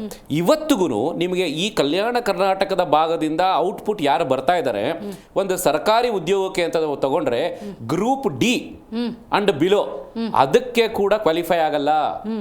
ಸರ್ಕಾರಿ ಕೆಲಸಕ್ಕೆ ಎಕ್ಸಾಂಪಲ್ ಹೇಳಬೇಕು ಅಂತ ಹೇಳಿದ್ರೆ, ಇನ್ನು ಪ್ರೊಫೆಷ್ನಲ್ ಆಗಿ ಅಂತೂ ಬಿಡಬೇಡಿ. ನಿಮಗೆ ಎಷ್ಟು ಜನ ಇಂಜಿನಿಯರ್ಸ್ ಇದ್ದಾರೆ, ಎಷ್ಟು ಜನ ಡಾಕ್ಟರ್ಸ್ ಇದ್ದಾರೆ, ಅಥವಾ ಎಷ್ಟು ಜನ ಒಂದು ಪ್ರೊಫೆಷ್ನಲ್ ಕೋರ್ಸಿಗೆ ಬರ್ತಾರೆ ನೀವು ಅಂತ ಒಂದು ಲಿಸ್ಟ್ ಚೆಕ್ ಮಾಡಿದ್ರೆ ನೀವು ಕರ್ನಾಟಕದಲ್ಲೇ ಅತಿ ಹೆಚ್ಚು ಕಡಿಮೆ ಔಟ್ಪುಟ್ ಬರ್ತಿರೋ ಅಂಥದ್ದೇ ಕಲ್ಯಾಣ ಕರ್ನಾಟಕ ಭಾಗದಿಂದ. ನಿಮಗೆ ಒಂದು ಟೀಚರ್ಸ್ ಫಾರ್ ಎಕ್ಸಾಂಪಲ್, ಯಾವುದೇ ಒಂದು ನೀವು ಒಂದು ಕಾಲ್ ಫಾರ್ ಮಾಡ್ತೀರಿ ಅಂತ ತಿಳ್ಕೊಳ್ಳಿ, ಯಾವ ಭಾಗದಿಂದ ಬಂದಿದ್ದಾರೆ ಅಂತ ಹೇಳಿದ್ರೆ ಮಿನಿಮಮ್ ಲೀಸ್ಟ್ ಇರೋವಂಥದ್ದು ಕಲ್ಯಾಣ ಕರ್ನಾಟಕ ಭಾಗದಿಂದ. ನಾನು ಹೇಳಕ್ ಬಯಸ್ತೀನಿ, ಅಲ್ಲ ಸ್ವಾಮಿ, ಎಜುಕೇಷನ್ನೇ ಇಲ್ಲ, ಟೀಚರ್ಸೇ ಇಲ್ಲ. ನೀವು ಆ ಜನಗಳನ್ನ ಮುಗ್ಧತೆನ ನೀವು ಯೂಸ್ ಮಾಡಿಕೊಂಡು ನಮ್ಮ BJP ಮಿತ್ರರು ಹೇಳ್ದಂಗೆ ಇವರಿಗೆ ಕಲ್ಯಾಣ ಕರ್ನಾಟಕದ ಭಾಗದಲ್ಲಿ ಇರುವಂಥ ಜನತೆನ ಅನ್ಎಜುಕೇಟೆಡ್ ಮಾಡಿಡಬೇಕು. ಅವರನ್ನು ಯಾವಾಗ ಇವರೊಂದು ಎಜುಕೇಟೆಡ್ ಮಾಡ್ತಾರೋ ಇವರ ವೋಟ್ ಬ್ಯಾಂಕಿಂಗ್ ಅಂತ ಏನಿದೆ ಇದು 0 ಆಗೋಗ್ಬಿಡುತ್ತೆ. ಇಲ್ಲ ಅಂತ ಹೇಳಿದ್ರೆ, ಯಾಕೆಂದರೆ ಎಲ್ಲ ಅಭಿವೃದ್ಧಿ ಸ್ಟಾರ್ಟ್ ಫ್ರಮ್ ದ ಎಜುಕೇಷನ್ ಅಂತ ಹೇಳ್ತಾರೆ. ಒಂದು ಸತಿ ಅವರು ಅಲ್ಲಿರುವಂಥ ಜನರು, ಅಲ್ಲಿರುವಂಥ ಮಕ್ಕಳು ನೋಡಿ, ನೀವೀಗ 3 ಜನರೇಷನ್ ಆಗ್ತಾ ಬಂತು. ಮಲ್ಲಿಕಾರ್ಜುನ್ ಖರ್ಗೆ ಅವ್ರದ್ದು 1 ಜನರೇಷನ್, ಅವ್ರು ನೆಕ್ಸ್ಟ್ ಪ್ರಿಯಾಂಕ್ ಖರ್ಗೆ ಅವ್ರದ್ದು 2nd ಜನರೇಷನ್. ಅಲ್ಲ ಸ್ವಾಮಿ, ನಿಮ್ಮ ತಂದೆ ಕಾಲದಲ್ಲಿ ಮಾಡಿರುವಂಥ ನೀವು ಅಭಿವೃದ್ಧಿ ಕಾರ್ಯಗಳನ್ನ ನಿಮ್ಮ ಮಗನ ಕಾಲದಲ್ಲಿ ಇಂಪ್ಲಿಮೆಂಟ್ ಮಾಡಿಲ್ಲ ಸ್ವಾಮಿ. ನೀವು ನಿಮ್ಮ ತಂದೆಯವರು ಅದೇ ಪಕ್ಷದಲ್ಲಿದ್ದಾರೆ, ನೀವು ಅದೇ ಪಕ್ಷದಲ್ಲೇ ಇದ್ದೀರಾ.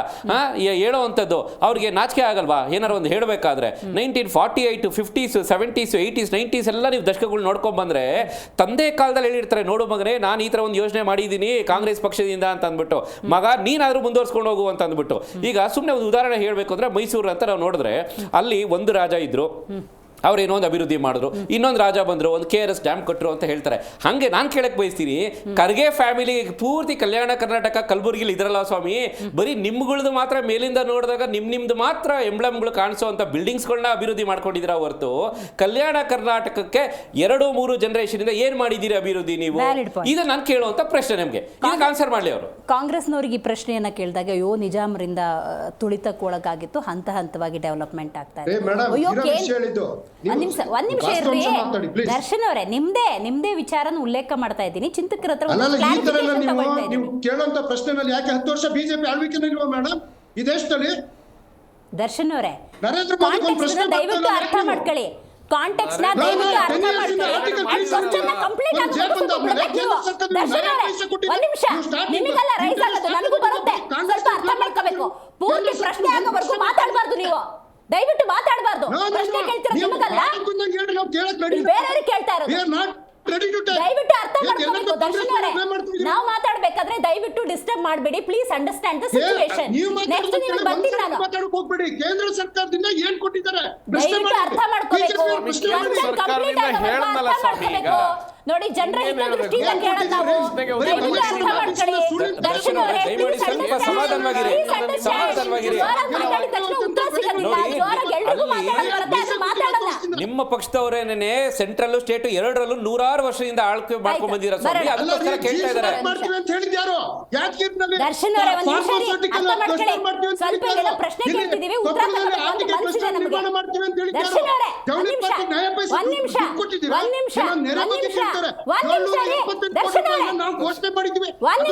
ಅರ್ಥ ಮಾಡ್ಕೊಳ್ಳಿ. ನಿಮಗೆಲ್ಲ ಪ್ರಶ್ನೆ ಕೇಳ್ತಿರೋದು ಸುಮ್ಮನೆ ದೇವ್ರ ತರ ಕೂತ್ಕೊತೀನಿ ಅಂತ ಬರೀ ಬಾರಲ್ಲಿ ಹೇಳೋದಲ್ಲ, ಹಂಗೆ ನಡ್ಕೊಳ್ಳಿ. ನನಗೆ ಮಾತಾಡ್ತಿರೋದು ರಾಜಕೀಯ ಚಿಂತಕರ ಜೊತೆ. ಒಂದ್ ನಿಮಿಷ ಇರ್ರಿ ಸಾಹೇಬ್ರೆ, ಒಂದ್ ನಿಮಿಷ ಇರ್ರಿ. ಅದು ಹೆಣ್ಮಕ್ಳ ಜೀವನವನ್ನ ಕಟ್ಟುವಂತ ಯೋಜನೆ ಮೇಡಮ್. ಅರ್ಥ ಮಾಡ್ಕೊಳ್ರಿ, ನಿಮಗೆಲ್ಲ ಪ್ರಶ್ನೆ ಕೇಳ್ತಿರೋದು. ಓಕೆ ಶಶಿಕಾಂತ್ ಅವರೇ, ಈಗ BJP ಕಾಂಗ್ರೆಸ್ನವ್ರು ಕೇಳಿದ್ರೆ ನಿಜಾಮರು ಅಂತಾರೆ, ಕೇಂದ್ರದಲ್ಲಿ BJP ಇದೆ, ನಮಗೆ ಬೇಕಾದಾಗ ಅನುದಾನ ಬರಲ್ಲ. ರೈಟ್, BJP ಅವ್ರು ಕೇಳಿದ್ರೆ ಕಳಿಸೋದು ಡಬಲ್ ಇಂಜಿನ್ ಬೇರೆ ಇತ್ತು, ಆದರೂ ಏನು ಪ್ರಯೋಜನ ಇಲ್ಲ. ಅಂದರೆ ಜನರ ನಿರೀಕ್ಷೆಯಾಗೆ ಉಳ್ಕೊಳ್ಳುತ್ತೆ, ಯಾವುದು ಡೆವಲಪ್ಮೆಂಟ್ ಇಲ್ಲ. ಕಲ್ಯಾಣ ಕರ್ನಾಟಕದಲ್ಲಿ ಇಡೀ ರಾಜ್ಯದಲ್ಲಿ ಹಿಂದುಳಿದ ತಾಲೂಕುಗಳು ಅಂತ ಏನು ನಿರ್ಣಯ ಮಾಡಿದಾರಲ್ಲ, 39 ತಾಲೂಕುಗಳಿದೆ ಇಡೀ ರಾಜ್ಯದಲ್ಲಿ. ಆ 39 ತಾಲೂಕುಗಳಲ್ಲಿ 21 ತಾಲೂಕುಗಳು ಇರೋದೇ ಹೈದರಾಬಾದ್ ಕರ್ನಾಟಕದಲ್ಲಿ. ಅಂದರೆ ಅದು ಎಷ್ಟು ಹಿಂದುಳಿದ ಯೋಚನೆ ಮಾಡಿ. ಅಲ್ಲಿ ಇರ್ತಕ್ಕಂಥ ಜನರಿಗೆ ಕುಡಿಯೋದಕ್ಕೆ ನೀರು ಸಿಗ್ತಾ ಇಲ್ಲ, ಶುದ್ಧವಾದ ನೀರು. ಅಲ್ಲಿ ಫ್ಲೋರೈಡ್ ಕಂಟೆಂಟ್ ನೀರಿದೆ. ಅಲ್ಲಿ ಯಾವುದೇ ಹಳ್ಳಿಗಳಲ್ಲಿ ನೀವು ಬೋರ್ ಹೊಡೆದ್ರೆ ಫ್ಲೋರೈಡ್ ಕಂಟೆಂಟ್ ಬರುತ್ತೆ, ವಿಷವಾಗಿರ್ತಕ್ಕಂಥ ನೀರು ಬರುತ್ತೆ. ಅದನ್ನು ಕುಡಿದು ಎಷ್ಟೋ ಜನ ಅನಾರೋಗ್ಯಕ್ಕೆ ಒಳಗಾಗಿದ್ದಾರೆ. ಅಂದ್ರೆ ಪರಿಸ್ಥಿತಿ ಹೀಗಿದೆ, ಆರ್ಥಿಕವಾಗಿ, ಸಾಮಾಜಿಕವಾಗಿ ಮತ್ತು ಶೈಕ್ಷಣಿಕವಾಗಿ ಹಿಂದುಳಿದಿದೆ. ಸೊ ಇಂಥ ಸಂದರ್ಭದಲ್ಲಿ ಎಲ್ಲಾ ಪಕ್ಷಗಳು ಒಬ್ಬರ ಮೇಲೆ ಒಬ್ಬರು ಆರೋಪ ಪ್ರತ್ಯಾರೋಪ ಮಾಡುವುದಕ್ಕಿಂತ ಹೆಚ್ಚಾಗಿ ಅಲ್ಲಿರ್ತಕ್ಕಂಥ ಜನರಿಗಾಗಿ ನಾವು ಏನ್ ಮಾಡಿದೀವಿ ಅನ್ನೋದನ್ನ ಇವರು ಹೇಳಬಹುದಾಗಿತ್ತು. ಇಷ್ಟು ಮಾಡಿದೀವಿ, ಇದು ನಮ್ಮ ಮಾರ್ಕ್ಸ್ ಕಾರ್ಡ್. ಕರೆಕ್ಟ್. ನೀವು ಏನು ಮಾಡಿದೀರಿ ಅಂತ ಹೇಳ್ತೀರಿ, ಏನು ಮಾಡ್ತೀರಿ ಅಂತ ಹೇಳಿ ಏನು ಮಾಡಿಲ್ಲವೋ ಅವುಗಳ ಬಗ್ಗೆ ನೀವು ಫೋಕಸ್ ಮಾಡ್ತಾ ಇಲ್ಲ. Very nice. ಇವಾಗ ನಾನು ಒಂದು ಸಣ್ಣ ಯೋಚನೆ ಮೊದಲಿಂದ ಹೇಳ್ತಾ ಇದ್ದೀನಿ. 2009ರಲ್ಲಿ ಸಚಿವ ಸಂಪುಟ ಸಭೆ ಆಯಿತು. ಆ ಸಭೆಯಲ್ಲಿ ಏನಾಯಿತು ಅಂತಂದರೆ ಇಡೀ ಆ ಜಿಲ್ಲೆಗಳು ಏನಿದಾವೆಲ್ಲ ಶುದ್ಧ ಕುಡಿಯುವ ನೀರಿಗಾಗಿ 166 ಕೋಟಿ ರೂಪಾಯಿ ಅನುದಾನವನ್ನು ತಕ್ಷಣ ಬಿಡುಗಡೆ ಮಾಡ್ತೀನಿ ಅಂತ ಯಡಿಯೂರಪ್ಪನವರು ಹೇಳಿದರು. ಜಲ್ ಜೀವನ್ ಮಿಷನ್ ಅಲ್ಲ ಹೇಳಿದ್ರು. 242 ಗ್ರಾಮಗಳಿಗೆ ಶುದ್ಧ ಕುಡಿಯುವ ನೀರಿನ ಘಟಕವನ್ನ ಈ ತಕ್ಷಣ ಸ್ಥಾಪನೆ ಮಾಡ್ತೀನಿ ಅಂತಂದ್ರು. ಇವಾಗ ಎಷ್ಟೋ ಊರುಗಳಲ್ಲಿ ಶುದ್ಧ ಕುಡಿಯುವ ನೀರಿನ ಘಟಕ ಇವಾಗೂ ಇಲ್ಲ. ಅವರು ಸರ್ಕಾರ ಹೋಗಿ ಮತ್ತಿನ್ನೂ ಸರ್ಕಾರವೂ ಬಂತು, ಅವರೂ ಮಾಡಲಿಲ್ಲ, ಇವರೂ ಮಾಡಲಿಲ್ಲ. ಇವತ್ತು ಸಹಿತ ವಿಷಕಾರಿ ನೀರನ್ನು ಕುಡಿದು ಅನಾರೋಗ್ಯಕ್ಕೆ ಒಳಗಾಗ್ತಾ ಇದ್ದಾರೆ ಜನರು. ಇವಾಗ 2010ರಲ್ಲಿ ನೀವು ಗಮನಿಸಿ 4632 ಕೋಟಿಯನ್ನ ವಿವಿಧ ಯೋಜನೆಗಳಿಗಾಗಿ ನೀಡುತ್ತೀವಿ ಅಂತ ಭರವಸೆಯನ್ನ ಕೊಡಲಾಯಿತು. ಆಯ್ತಾ? ಅನುಷ್ಠಾನ ಆಗಿರೋದು ಬಹಳ ಅಲ್ಪವಾಗಿರ್ತಕ್ಕಂಥದ್ದು. 2012ರಲ್ಲಿ 7875 ಕೋಟಿ ರೂಪಾಯಿ ಅನುದಾನಕ್ಕೆ ಒಪ್ಪಿಗೆ ಕೊಡ್ತು, ಅನುಷ್ಠಾನಕ್ಕೆ ಬರಲಿಲ್ಲ. ಇದರ ಜೊತೆಗೆ 2014ಕ್ಕೆ ಬರ್ತೀನಿ ನಾನು ನಿಮಗೆ. 2014ರಲ್ಲಿ ಸಿದ್ದರಾಮಯ್ಯನವರು ಎಷ್ಟು ಆಶ್ವಾಸನೆ ಕೊಟ್ಟಿದ್ರು ಅಂತ ಹೇಳ್ತಾ ಇದ್ದೀನಿ ನಿಮಗೆ. ಅಲ್ಲಿ ಕಲ್ಯಾಣ ಕರ್ನಾಟಕ ಪ್ರದೇಶ ಅಭಿವೃದ್ಧಿ ಮಂಡಳಿಗೆ 600 ಕೋಟಿ ಪ್ಲಸ್ 400 ಕೋಟಿ 1000 ಕೋಟಿ ರೂಪಾಯಿ ಬಿಡುಗಡೆ ಮಾಡುತ್ತೇನೆ ಅಂತ ಹೇಳಿದ್ರು. ಆದರೆ ಅಭಿವೃದ್ಧಿ ಆಗಲಿಲ್ಲ 1000 ಕೋಟಿ ರೂಪಾಯಿಗೆ. ಆಮೇಲೆ ಅಲ್ಲಿ ಸರ್ಕಾರಿ ಹುದ್ದೆಗಳಿದಾವಲ್ವಾ, ಆ ಹುದ್ದೆಗಳನ್ನ 40ರಿಂದ 50 ಸಾವಿರ ಸರ್ಕಾರಿ ಹುದ್ದೆಗಳು ಖಾಲಿಯಾಗಿದ್ದಾವೆ. ಅವುಗಳನ್ನ ಆವಾಗ ನೆಕ್ಸ್ಟ್ ಜೂನಿನ ತಿಂಗಳ ಒಳಗಡೆ ಅಂದ್ರೆ ಮುಂದಿನ ತಿಂಗಳ ಒಳಗಡೆಗೆ ನಾವು ಭರ್ತಿ ಮಾಡ್ತೀವಿ ಅಂತ ಹೇಳಿದಂಥವ್ರು ಯಾರೋ ಸಿದ್ದರಾಮಯ್ಯನವರು ಹೇಳಿದ್ರು ಆ ಸಚಿವ ಸಂಪುಟ ಸಭೆಯಲ್ಲಿ. ಆದ್ರೆ ಅವು ಯಾವ ಭರ್ತಿ ಆಗಿಲ್ಲ. ಇವತ್ತು ಸಹಿತ ಅದು ಎಷ್ಟೋ ಸಾವಿರ ಸರ್ಕಾರಿ ನೌಕರಿಗಳು ಭರ್ತಿ ಆಗಲಿಲ್ಲ. ಅಲ್ಲಿ ಆಡಳಿತ ವ್ಯವಸ್ಥೆ ಇವತ್ತರೆಗೂ ಸುಧಾರಿಸಲಿಲ್ಲ.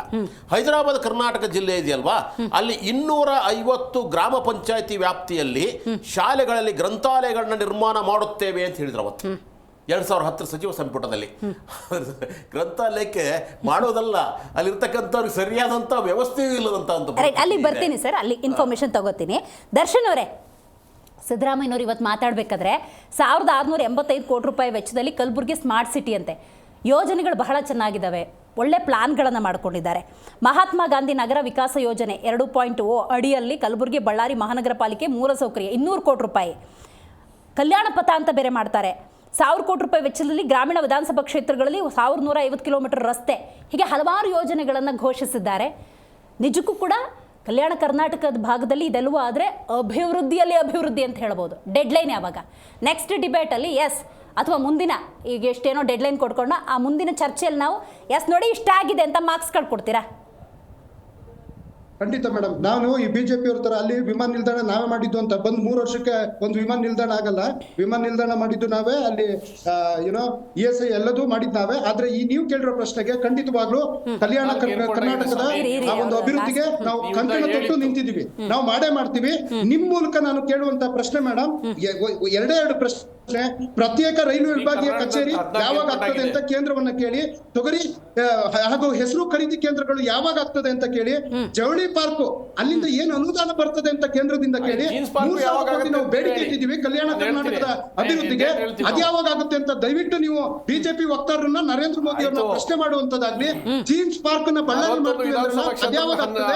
ಯಾದಗಿರಿಯ ಕ್ಲಸ್ಟರ್ ಅಥವಾ ಕೊಪ್ಪಳದ ಆಟಿಕೆ ಕ್ಲಸ್ಟರ್ ಯಾವಾಗ ಆಗ್ತದೆ ಅಂತ ಈ ಮೂಲಕ ದಯವಿಟ್ಟು ಬಿಜೆಪಿ ಅವ್ರು ಕೇಳಿ.